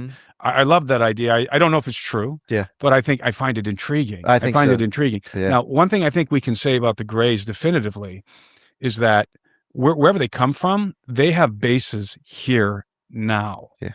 So let's say there was a forward operation of grays that came years ago. Well, they established bases a long time ago, just like we would. If we were coming, by the way, for a hostile purpose, we would come and we would establish a forward operating base. And in anticipation for hamburger plant. More of us coming later, right? And so those forward operating bases would be established in the areas that human beings would least look for them or be able to discover them, which would be at the bottom of our oceans, underground bases. And certainly at this point in time, I would say that it's much more likely to be true than not. Let's put it in very generous terms, that these bases exist, specifically the grays. And maybe there's mobile bases, the 4chan stuff that I've seen of mobile bases. Construction units. That's right. And they're creating these craft to spec, which I think is, again, wildly intriguing. Yeah. Because it seems to comport to a lot of the data. Then the other stuff about how the grays excrete, they excrete waste out of their skin. Bovine They smell like ammonia and sulfur. Yep. That's why people say, and people, sometimes Christians say, well, they smell like sulfur, so therefore they're from hell. Right. It's like, whoa, they smell like ammonia. So I had heard that like they eat, the way they feed, the reason that there's always these cattle mutilations and cattle's like cows being abducted is they're stealing the bovine enzymes out of their like reproductive system. So like pregnant cows, like they're taking some fucking enzyme out of there, and that's what they're fucking like feeding on. Why don't it's they like just one of these abduct Amber and have an unlimited supply? Right. Well, faded. I mean, this just make are me you the a king at gray? this point. Now, my name is Lonnie Zamora Lazar, and it's a human being's name. Yep. You know what? New Rock Ones, I don't really know much about the guy. This is the first interview I've ever watched with him, but I gotta say, his t-shirt and clothing is very, very like on the borderline of tap out, and I don't like it. And I don't trust people that wear tap outs. I like ammonia that he and looks at sulfur, that, like that one which actor, is like it- really which is like specifically. And he does his facial hair the same way. He slicks his hair. He looks like an actor. He looks like a very specific guy. He looks like Okay, one well, guy. when you think of his name, let us know. urine Yeah, coming out of no. your skin. Right. That's what for that would somebody smell else like, to- right? If you're somebody else's excreting your job. waste through your skin, that's, you would expect it to smell like ammonia and then like that sulfuric smell. I could imagine that if you're dealing with beings that are excreting waste through their skin. They don't have sexual organs. They don't appear to have tongues or they might have palates in their mouth, but they don't appear to have teeth. Their organs appear to be different from ours. But they are clearly physical beings because they crash and die. And, I've got a friend who is an abductee and she actually, in one of her experiences, she actually grabbed one by the neck and squeezed it before she passed out in one of her abduction episodes. And she said it felt leathery, like a snake, like the skin of a snake, cold, clammy, leathery. Wow. And so, the popular idea today is that some people don't think that these are actually sentient beings, that they're just sort of meat suits, either for artificial intelligence, or in the Christian community, it's very popular to say they're meat suits for demonic spirits. I don't subscribe to that theory myself, but I think, as I said, I would describe them as cybernetic clones. And the reason why I would describe them that way, I know we're like diving into I don't know if you want to I talk love about it. this, Yeah, of course. But the reason why I would describe them that way is because they do appear to have, according to abductees, they do appear to have personalities, vague personalities, but personalities nonetheless. Why do I say that? Because in the abduction material, you find abductees who can recognize the grays, or they can perceive their age. Like this one's older, this one's female, that one's male, even though they don't have sexual organs. There's sort of a personality that they're picking up on, even though the grays are very robotic and dispassionate, just relaying stoic. what's- Do you have any sense? Because I know you've looked at David stories, and I've Jacobs, also Carla read the same Turner, thing. John Mack, all these amazing Bud Hopkins, who's really kind of the greatest compiler of all this stuff. Do you come out of looking at that research with any sort of idea as to the intentions of these beings, or you do? Yes, I think that. So Bud Hopkins was just sort of documenting the phenomenon. Yeah. As an objective observer, maybe subjective sometimes. He did get very, very enraptured in the lives of the abductees.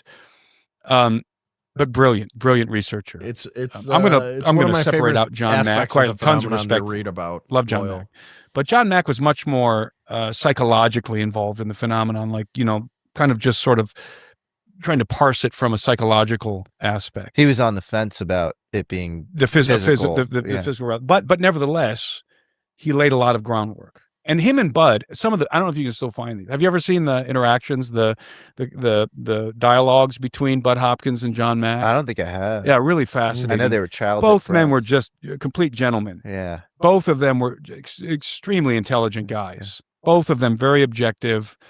So they're never arguing. They're just having dialogue, and it was some awesome UFO content that's not seen very often anymore. You could probably still find it on YouTube. I have a ton of respect for both those guys. So Bud Hopkins was kind of documenting the physical reality of the abduction experience, missing time, the table procedures, all that kind of stuff.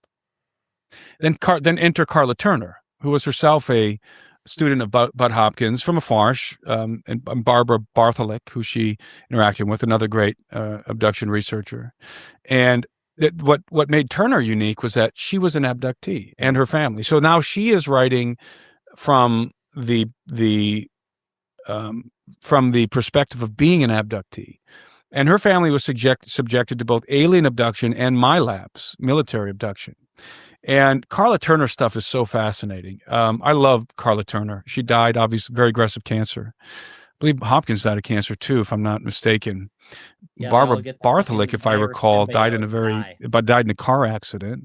John Mack died. John Mack was hit by a car, and if I recall, another guy named John Mack was hit by a car in the same day, right, in England, something like that. Very strange circumstances. Weird. And then David Jacobs is still alive. Yeah, I think has dementia. I think so. Yeah. And so Carla Turner was what's the lesson here is don't study alien abductions or something. You know, think about that. Yeah. I mean, Turner said John Mack stepped off a curb in London and got hit by a Pakistani driver. that she would say that she would be in her book. She wrote the book Taken. She wrote the book Into the Fringe, which was the story about her family. And then, of course, Masquerade of Angels, which documents the story of Ted Rice, who's still alive. And Turner was so fascinating because she was so unflinchingly objective. Even though her life was being affected by this, she would say, we don't know where they're from, and we cannot believe anything they tell us.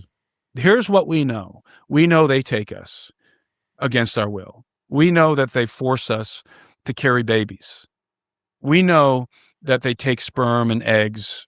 We know that they subject us to all kinds of invasive procedures. So she was she was not like trying to put her own spin on it, which I really appreciated about Carla.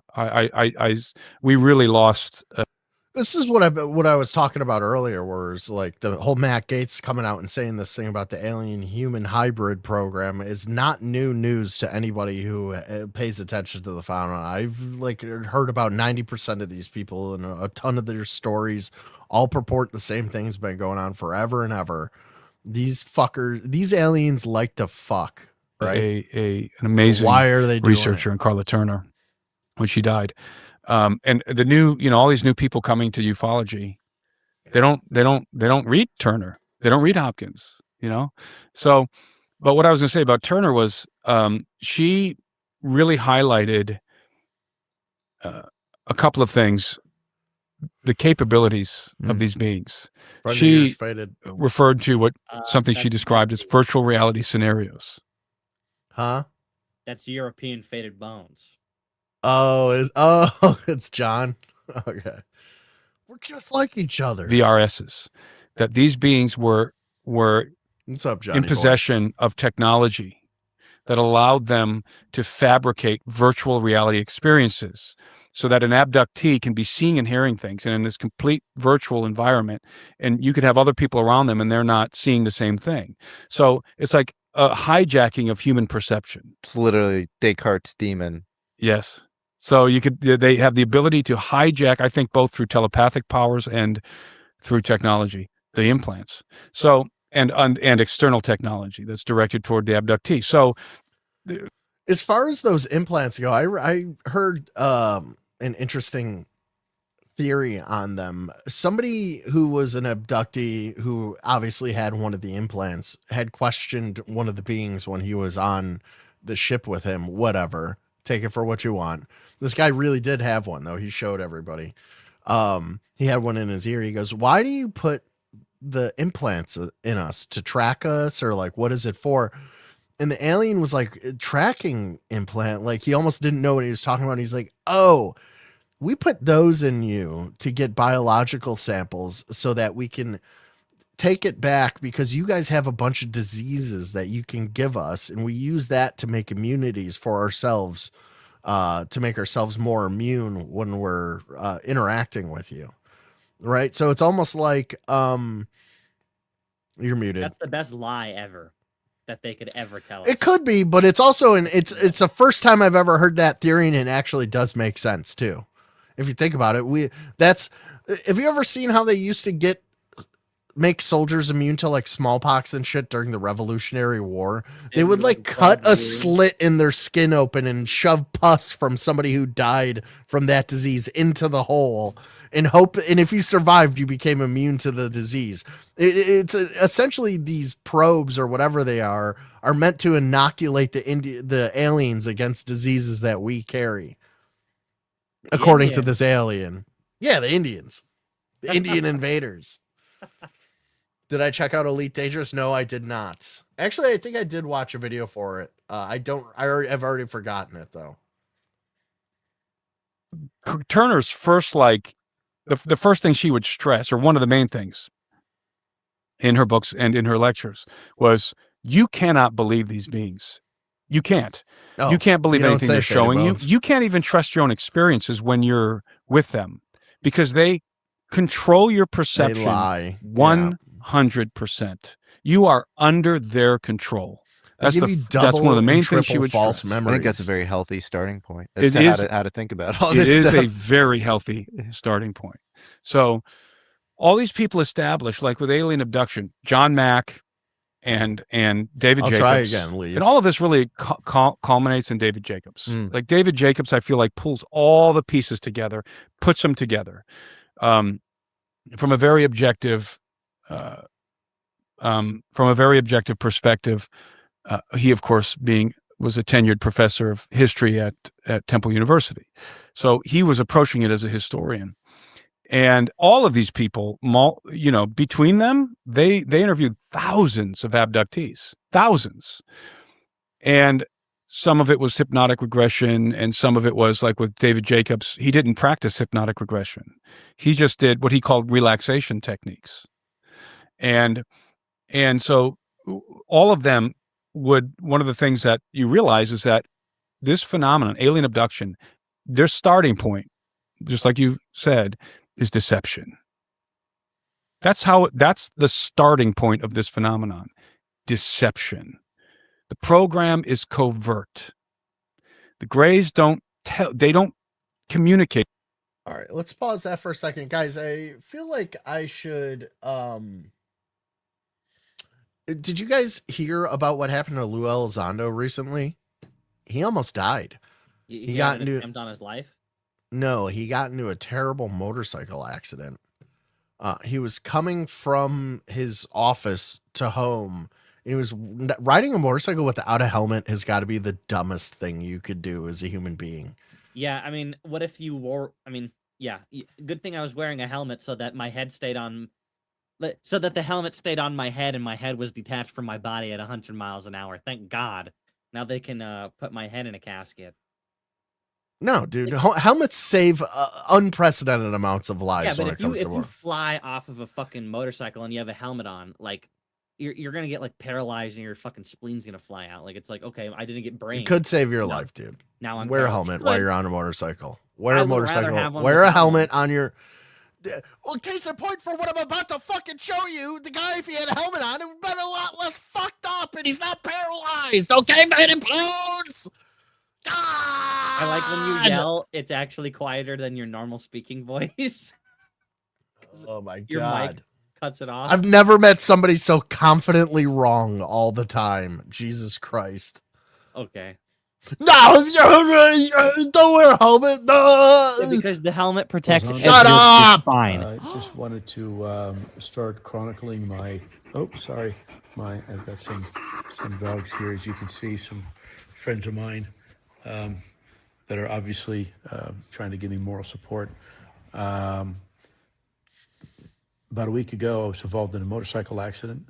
I was driving home from my business at night, and about a mile from my home, a deer and her baby were in the middle of the road, and I had a choice, make a split-second decision. I'd have cut that baby deer in half with my motorcycle and kill it, or do I try to avoid it? And I mean, even if you hit it, you'd probably still fucking fly off of that thing. Needless to say, I chose the latter. The deer would have slowed you down some. I was not able to save the motorcycle. I lost control of the motorcycle, and dude, he was in a ditch unconscious. Woke up. His wife found him. Tried to make an emergency call to no avail, and went back unconscious. My wife used an iPhone Find Me application, and relax, Turkey, relax. I guess he wants his screen time too. And so, long story short, my wife found me on the side of the road in a ditch, and I wound up being taken to the hospital and then flown to shock trauma with a less than 50% chance of survival. Long story short, I had managed to crush almost all my ribs. One of my ribs actually went into, punctured my lung and deflated my lung. Another two ribs had sliced into my spleen, which had to be removed. Unfortunately, couldn't save it. I sustained a broken shoulder, broken wrist, and something like 32 facial fractures. Oh my Traumatic brain God. injury. It was a mess, quite frankly. It was Yeah, not thank good. God that he didn't Right wear a now, helmet. I am in still a tremendous amount of pain, but I was released yesterday from shock trauma, so we made the 100-mile drive back. We listen with our which took ears, a lot longer Faded. than flying by helicopter when they took me there in the first That place. you'll still but, have if you wear a helmet. Certainly not going to complain. Sorry, I don't wear helmets. My ears got ripped off. yeah. That's why I have this haircut. And then What'd you from, say? There, just trying to recover. Sleeping is most difficult because of the internal injuries and also the compression and crushing of my ribs and my shoulder. I took most of the damage to the left side of my face here, as you can see. And my You look my like body. shit, Lou. So the right Yeah, my side face, seems the left okay, the side left of my side not so face much. broke my fall. Interestingly Thankfully. enough, I've noticed as part of this this particular injury, my left ear, this ear here, and also my vision in this eye is compromised. My hearing, I can hear constantly the flow of blood from my heart. It's also interesting. I've lost more hearing as a result, and then also my vision, something very peculiar which I wasn't expecting. I see different colors now. Many of you may know I'm colorblind, but now I'm seeing everything through, maybe it looks like a green veil. It's green. Also, I have a lot of what they refer to as floaters as well, making vision also very difficult. I can't focus very well with my left eye, probably because of the skull fracture. I imagine had something to do with it. But the reason why I want to chronicle this is for those of you who have motorcycles and live in the middle of nowhere where you don't have to wear a helmet. You know what? Don't take the chance. I've been riding motorcycles my entire life. Just wear Shut up and listen. Making a 4-mile trip on a country road, you actually need a helmet, especially if you're not racing around and you're not in a big city, right? Just kind of cruising. Mhm. Let me tell you, wear a helmet. It's not worth it. Don't be a Lou.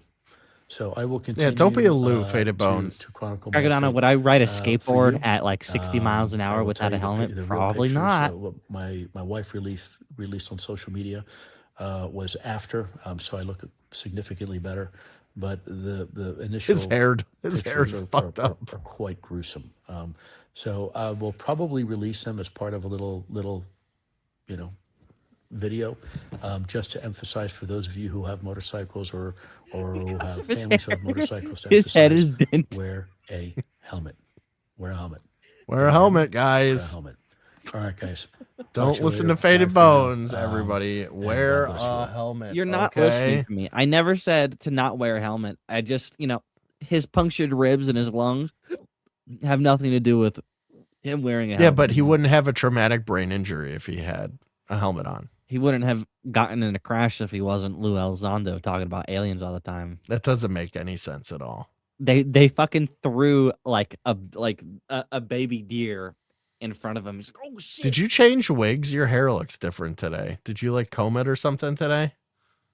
It's called a shower. It's rare, but they happen. Looks they like happen to me. I don't take showers. They happen. Can you to put me. your fingers through it?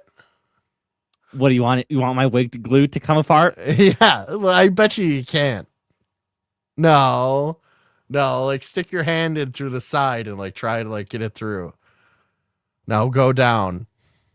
Yeah. Rip, tear, rip. Oh, my hair's just very thick. Yeah. All right. Yeah, it's like it looks, I don't know, it almost looks black today too. What color is your hair? Dark brown. So's your soul. Your soul's dark brown too. Yeah, it's like people are so edgy. Oh, my soul's black. My soul is dark brown. The purple soul. Yes, the purple soul. My soul is made of poo-poo. Dark brown emanations coming from Now they buzz the helicopters out here. There's a guy here taking pictures in the marina. There's a guy. All right, let's check here. Oh, you could hear that? Well, you know who that is, right? Kurt Metzger. One of the most famous paranormal researchers that I've known growing up from a Zach little from kid. Ghost Adventures. You're actually getting closer. Okay, wait.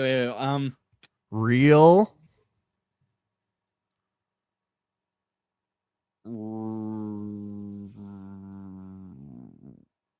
Real Ghost Adventures. Real Ghost. You were so close. You were so close. Real Ghost Stories. Real Ghost Tales. Videos. Pictures. Movies. Findings. Sightings. What? Busters. Ghostbusters! Ah! I here taking pictures of them in Marina Del Rey. The Dan Aykroyd. Police, sheriff, and fire I'm are like, all we're the real complaining sometimes Ghostbusters. about how they buzz Oh, the helicopters out here Ghostbusters. at Marina Oh. Del Rey. So LAPD flight N267 LA Lima Alpha. 267. You need to Again, get he some was of my here Crystal at Skull vodka. 9:30 my time, which was 5 Yeah. hours ago. So he's returning after 5 hours. That's that little guy here coming down there. Right.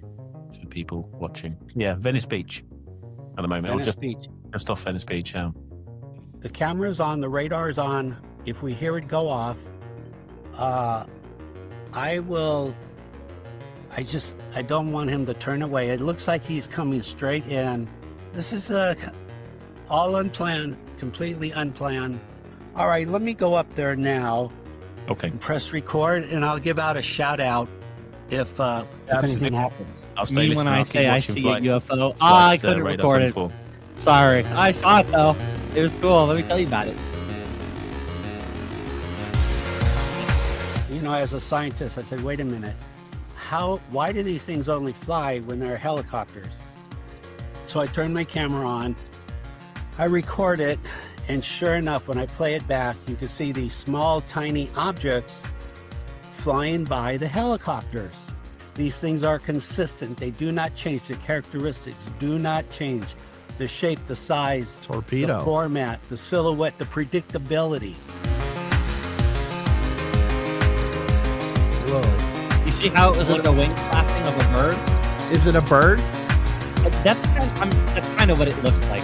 We've both seen a million UFO videos, and that looks like a bird, to be perfectly honest with you. Okay. The following is a conversation with Robert Shipe. Robert Especially is a because in retired every other pharmacist frame, and creator in every of other the frame, YouTube you can see channel. the wing going up. If you go back and look at it, it goes wing up, wing down, wing up, I wing don't down. want him to turn away. It looks like he's coming straight in. A little more This forward. is all unplanned, completely. And I'll Flight. Yeah, you can see the wing. You know, as a scientist, Yeah. I said, wait a minute. It's a bird. I'm Yeah, a scientist, but I don't know what a bird looks like. Fuck you, buddy. Crackadona, I mean, let's be honest, this guy looks pretty schmeckly, pretty grabblery. Oh, what's our hero doing? The most humble flex of all time. I know the maker, honestly, he was proud about the joke, still patient and blessed. What? Look from this. Put yourself in the center. Just walk right here. You can step on some of these. Come to the middle.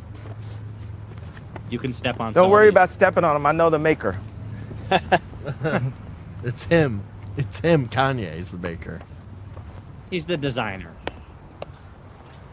Very different. How do you feel? This is black heaven right now in the center of all these shoes that no Still. black person Well, could it's ever not- imagine anything more. It's not shapes. It's not the shape Patient. store. I mean, that's basically what shoes are, and shoes and cars. Can you queue up the shape store? I don't think we covered the blessed. shape store. We did, but we'll pull it up again anyway. Look from this. All Put right. yourself in the center. We'll do Just it again. walk Look right from here. this. You can step on some of these. Come to the middle. Look from this. What's this? Abu Azrael, the angel of death, has arrived in Tehran. Real name, former university lecturer, one-time Taekwondo champion, father of 5. He first took up arms in the Mamluk army. Oh, this is some more of that. There's been a lot of AI, like Iranian AI propaganda going around. This must be one of those videos. The Iranians still think that they have a chance against the U.S. Well, at least they do in AI world and online. Is anybody out there got his wig on more like. What's up, Daryl? Are you guys familiar with Black People Heaven? You got to give me a second. I wonder, because I'm trying to find the actual like video that it's from on his thing. Don't worry. I'll find it. Shape store.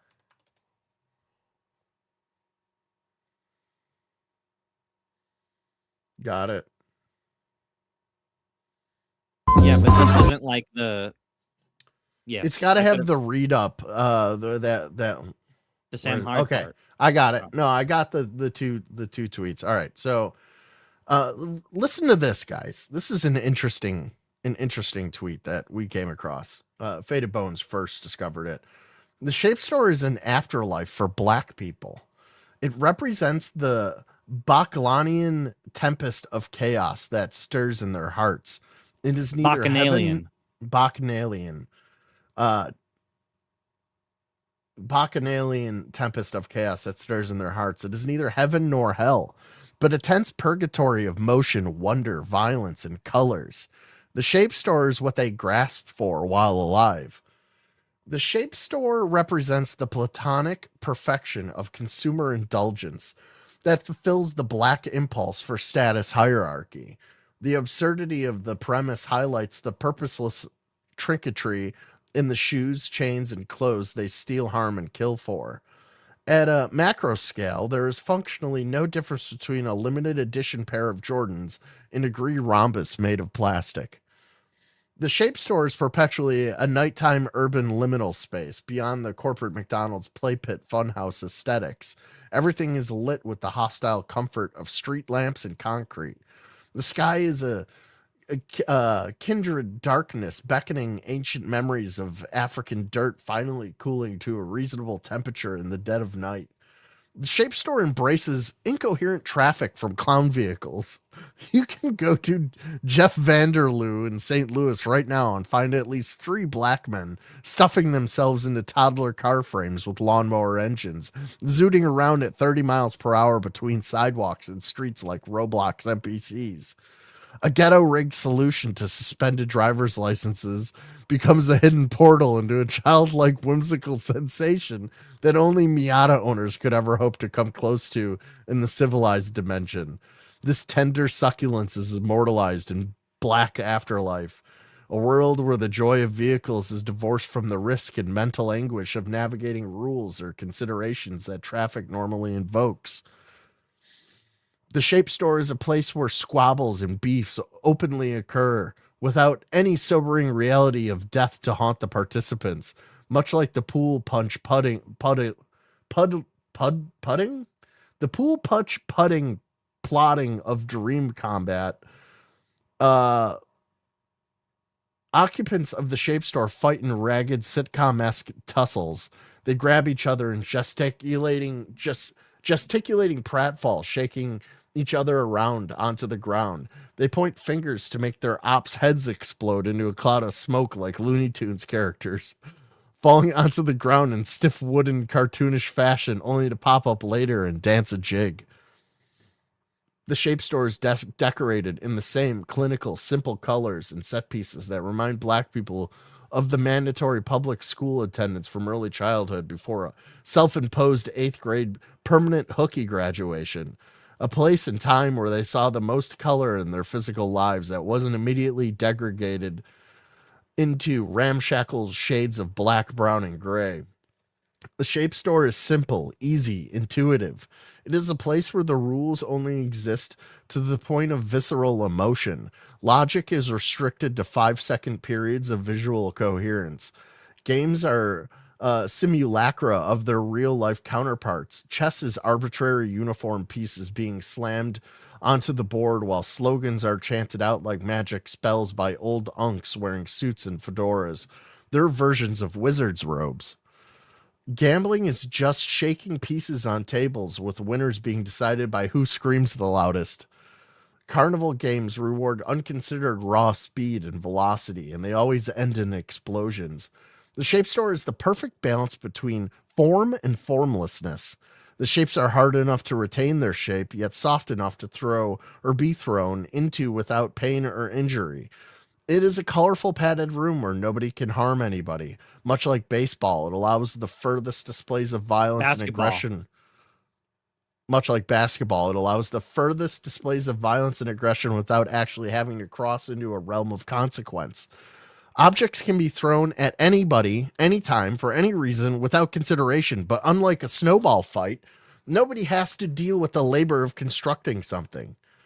The shape store's only bodies of water are 1 foot shallow, making sure that nobody ever has to swim. The shape store is a pristine theatrics, a place where the inner primate can hop, jump, run, swing, and tumble to its heart's content.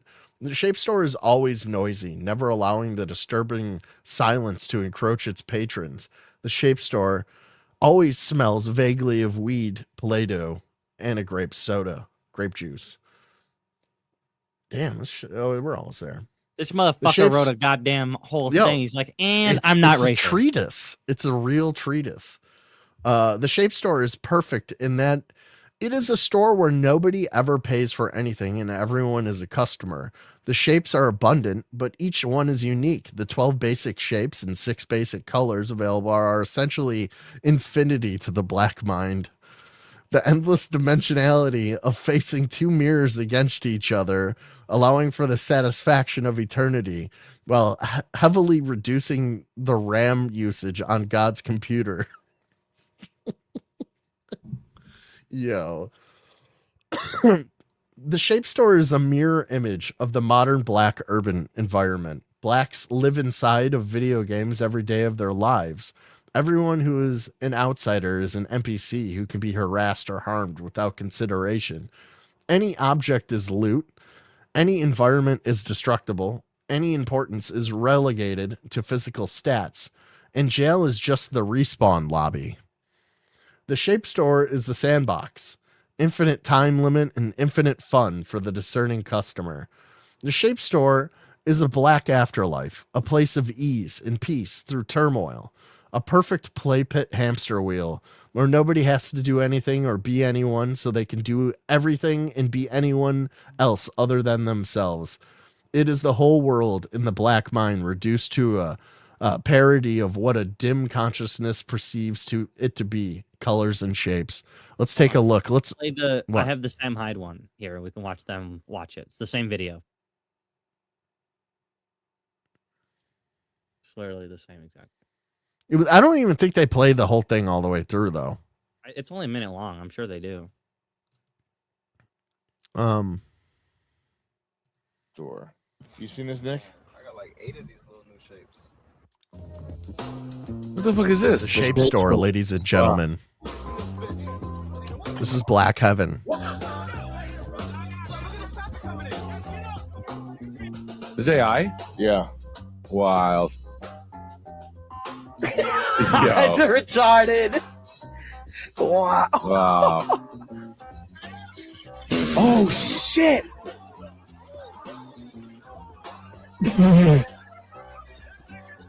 Damn, shit's getting good. They are getting good at this. This is a lot of workaround for Frazzle Drip. Wow. How much money does it take to generate this? Yeah, $3. That's the new thing they're trying to put on us, that AI costs a lot of money. Yeah, it costs a lot of water. Energy, yeah, it's energy and water. A lot of fresh water. Oh, yeah. You don't understand the AI costs. He's smiling. Pristine theatrics, man. What? He's calm. He's not wigging out. Shapes, oh my God. Hit escape. Somebody had a crazy tweet breaking down. And then he reads the tweet. Yeah. Faded Bones, can you take Black and Down into the shape store, please? Come on, look like so much fun. It only costs $5 to go there, and you know I don't got that.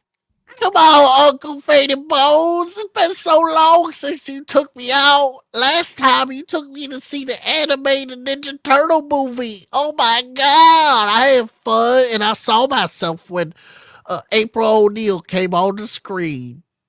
And all the turtles, because every character in that and all the turtles too, because they niggas too. Hey, know how they made that Spider-Verse movie? It was really. I saw myself on the big associated screen. with Negroes because every single person said- in these movies is black, and every single They one of these both- Spider-Verse movies, they're black. Hey, the balls.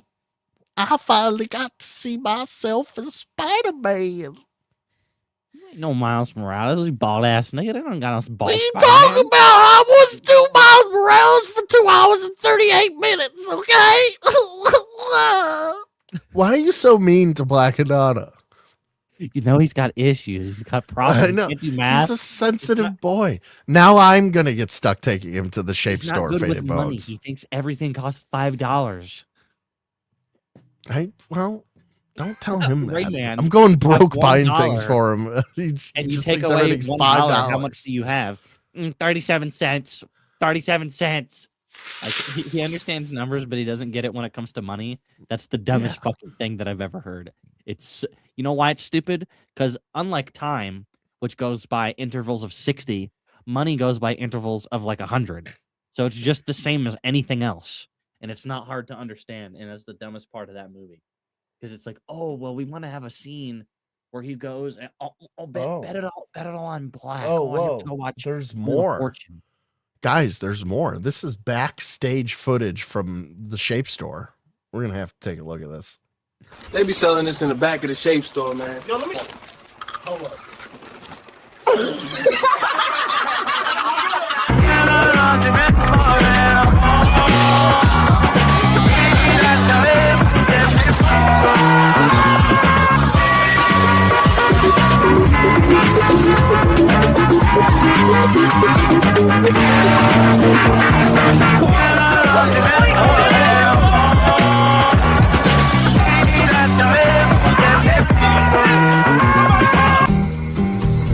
Boy, I can't believe it's been a year since we met. Yeah, girl, you know Tommy moving fast, girl. You know. Boy, don't tell me you're getting them little shake talk notification again. You talking to Tamika again? Hell no. Oh, he fucked up. Yo, I swear to God, yo.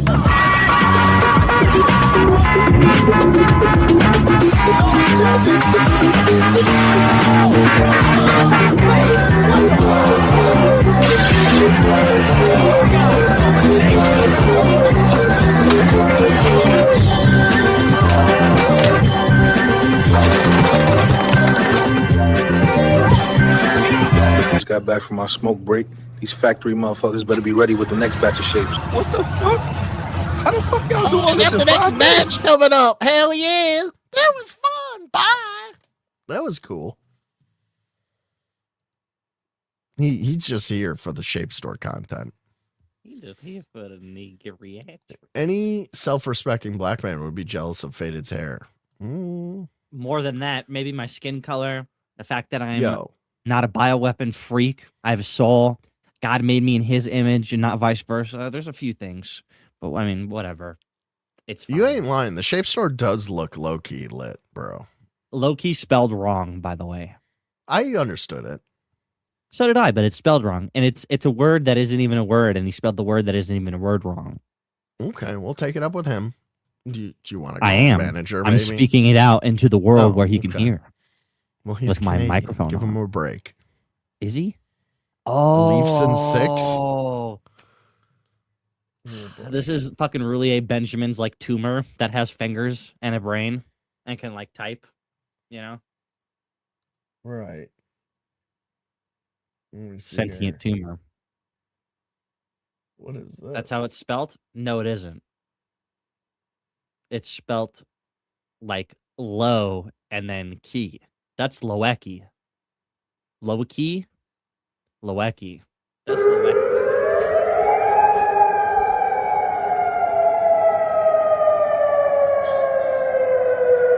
Oh my gosh.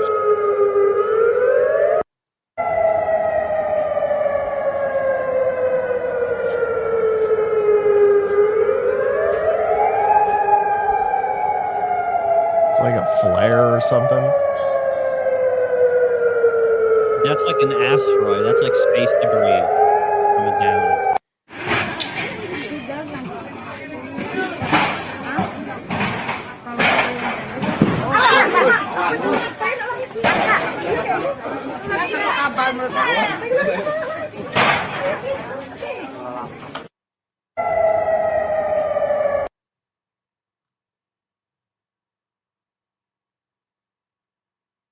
That's probably video of somebody getting killed, if I have to guess. Yeah, Like, you're probably right. Literally, fucking. Oh my gosh. How decisively America exploded our own equipment. Yeah, just so to keep our them from plane challenging crashed it. and we blew it the fuck up, dude. So you ain't getting none of that shit. Nice. Look at them scouring. Yeah, you ain't getting shit out of that. Good luck. Here, you can literally eat our dust. Yeah, that's about time that happened. They realized fair fights is spiritual boomerism. No more fair fights. Yeah. No, Crackadona. Can I talk about that for like 10 seconds? Sure. This is like the equivalent of some retard saying, "Oh, wait a minute. So if I fought a war with one person versus fighting a war with 100 people, it would be easier." Yeah. Versus having honor and like fighting some. Listen, if you want to fight somebody, just shoot them. Why even fight them? Just shoot them in the face. Go to jail for a lot longer. Sure. But like, if you're gonna go fight somebody, well, I'm just gonna go fight him to like just beat him up or whatever. It's like, that's stupid. If I'm starting a fight with somebody who's like, deserves it or whatever, it's like, well, what am I gonna do? Just gonna slap him? My point is that this is still N-word behavior, and this is not spiritual It boomerism. is. It's unbecoming of white people. Having honor doesn't mean not being strategic and not knowing how to fight battles. It's just, if you're in a one-on-one fight with somebody and they call in their friends, it's not honorable and they're not a person. One of y'all niggas, I hate me too. Take a look at this.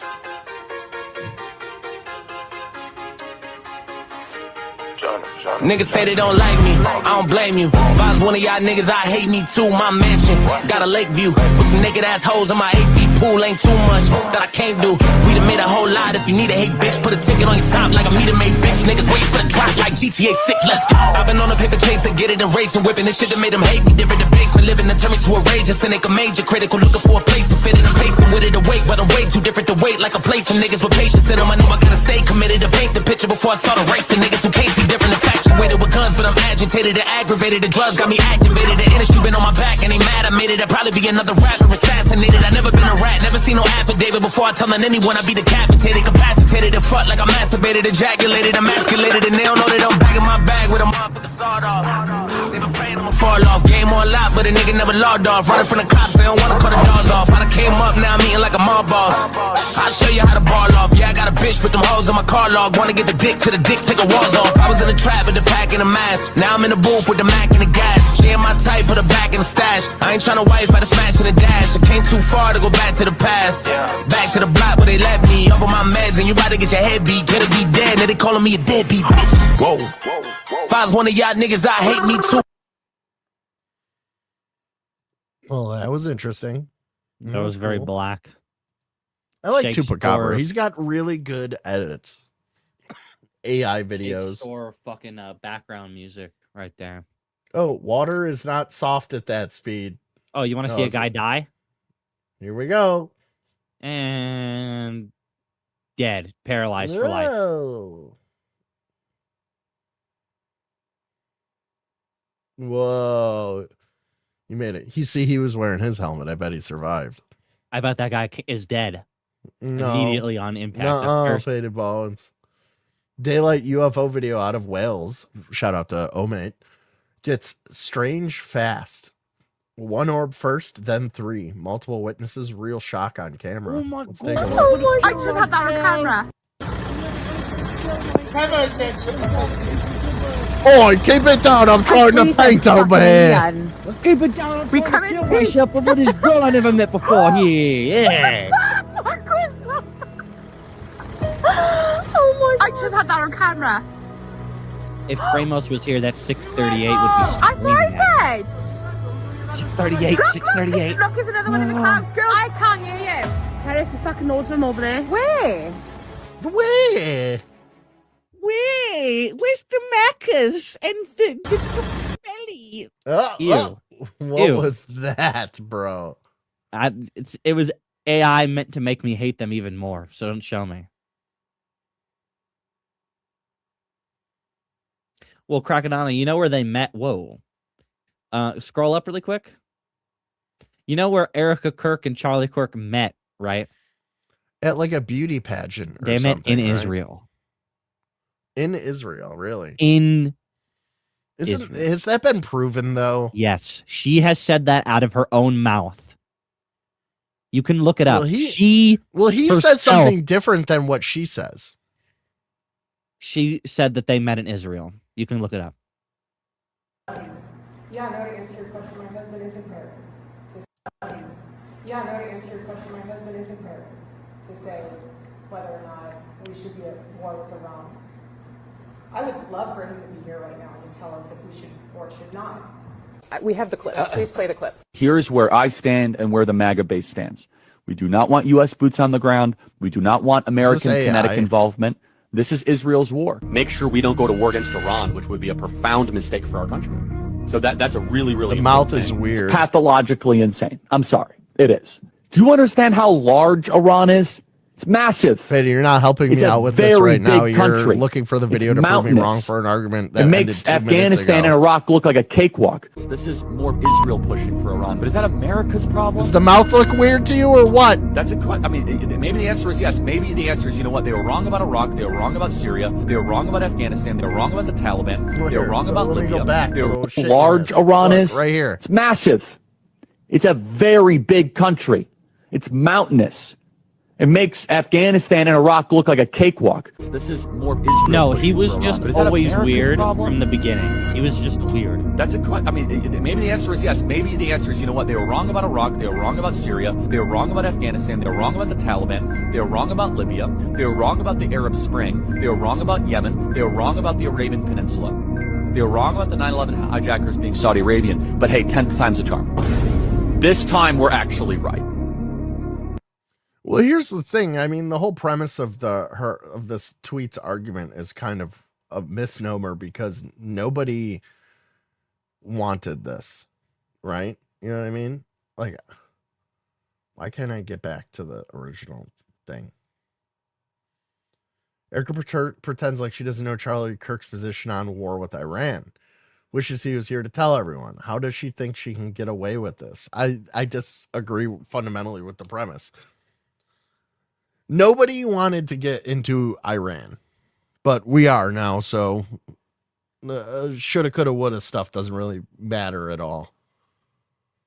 No. All right.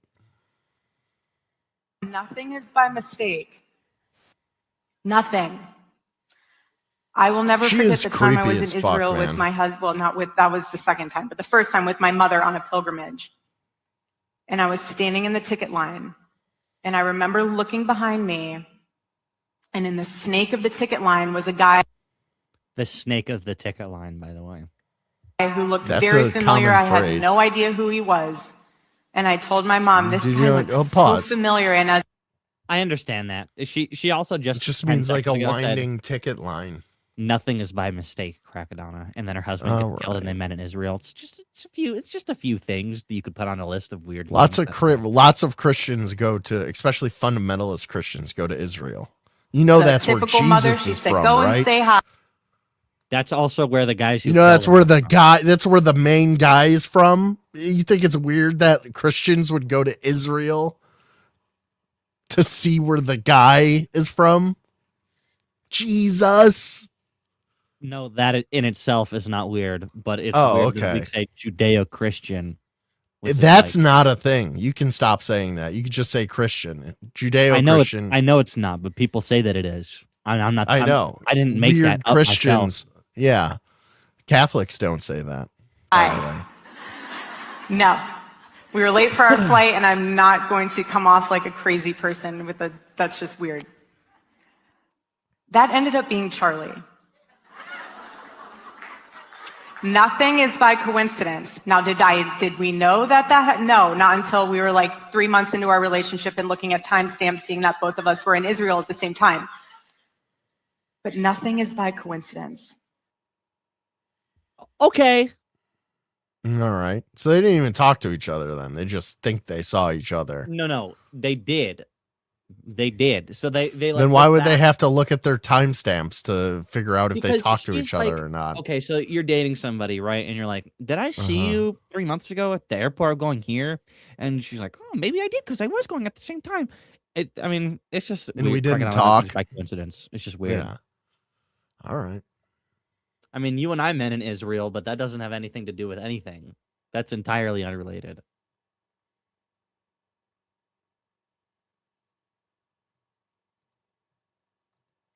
I always love these scammer videos. Do you have been watching any of these on YouTube? We're like Kurt Kaz. He's this like he's like a sex tourist. He goes all over the world, and then but his latest series of YouTube videos is he goes and he like tracks down these African migrants who are like scamming people at like the Eiffel Tower and shit, and then they get into confrontations with them and sometimes fist fights. They're pretty entertaining. How do I add this? Here's one.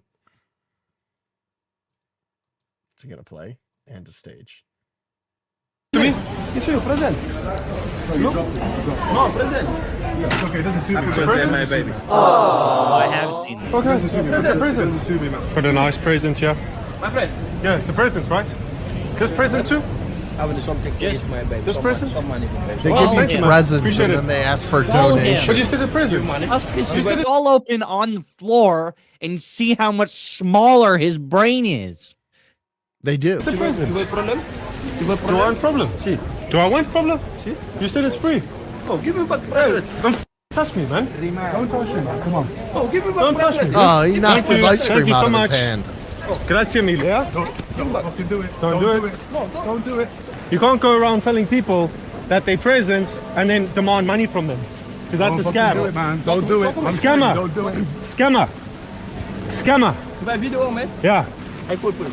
Call police. Come, look, video. Smile. Smile. Stop scamming people.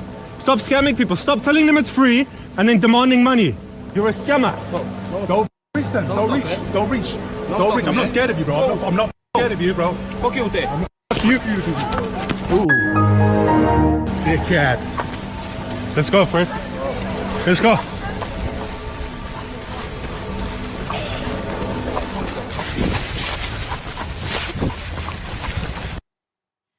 So why did they run away and they didn't like stomp on his head until their legs broke?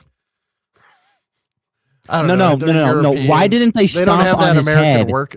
They don't have the until their American work legs ethic, broke? Faded Bones. They're both Europeans. That's why. Yeah, they give up very quickly. Why do you think their countries are run over? Thank you, Crack. Overrun Immediately with these able people. to diffuse any situation. Crack, Yeah. Faded Bones, they're not people. Yeah, they're like British and German, like Two come non-humans on. interacting Yeah. with each other, and one of them is Non-human camouflaged races. themselves. That's right. to look like us. I see. All right, gang. You gonna do a live one, Faded Bones? You going live? Yep. Nobody come over. All right. See ya. Thanks for hanging. Oh, I'm all out of focus. What the fuck? All right, guys. Thanks for hanging out. I appreciate it. Shout out to who do we get tonight? Captain Coke. Shout out to you, buddy. Thank you for the gifted memberships. I appreciate that, man. You all have a great week. I'll see you. Oh shit, I don't have my outro set. What is happening? Okay, outro 2 compressed. I'll set that. All right, guys, take it easy. Peace.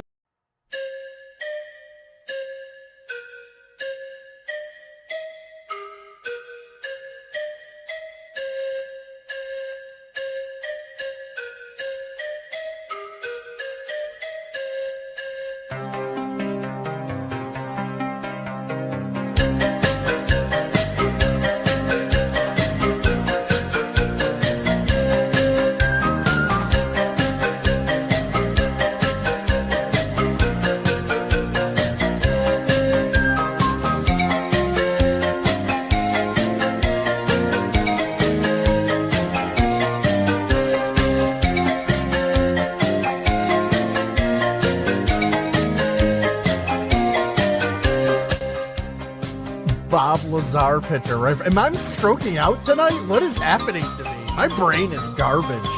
Squirting. It's wet. It's sliding through space. It's a post-op tranny. That's what I got. Thank you. You're welcome. Glad I could clear that up. Dude, this should be your look all the time. This is my new look, guys. It's official. Dude, I love it. Yeah, this is branding. This is I think we're going in the right direction with this podcast.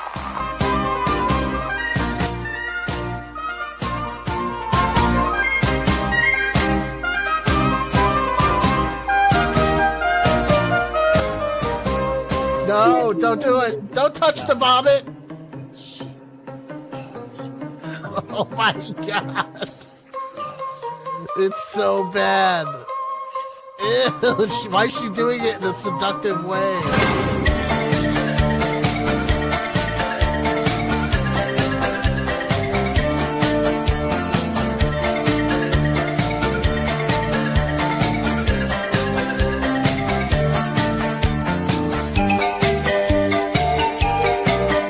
Bo Jackson. Trying to sound gay, but even black guys have fucking big old booties.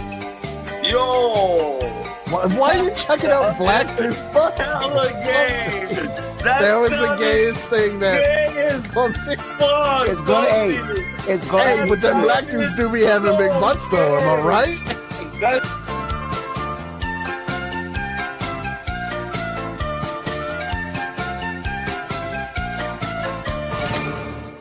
Give me a break.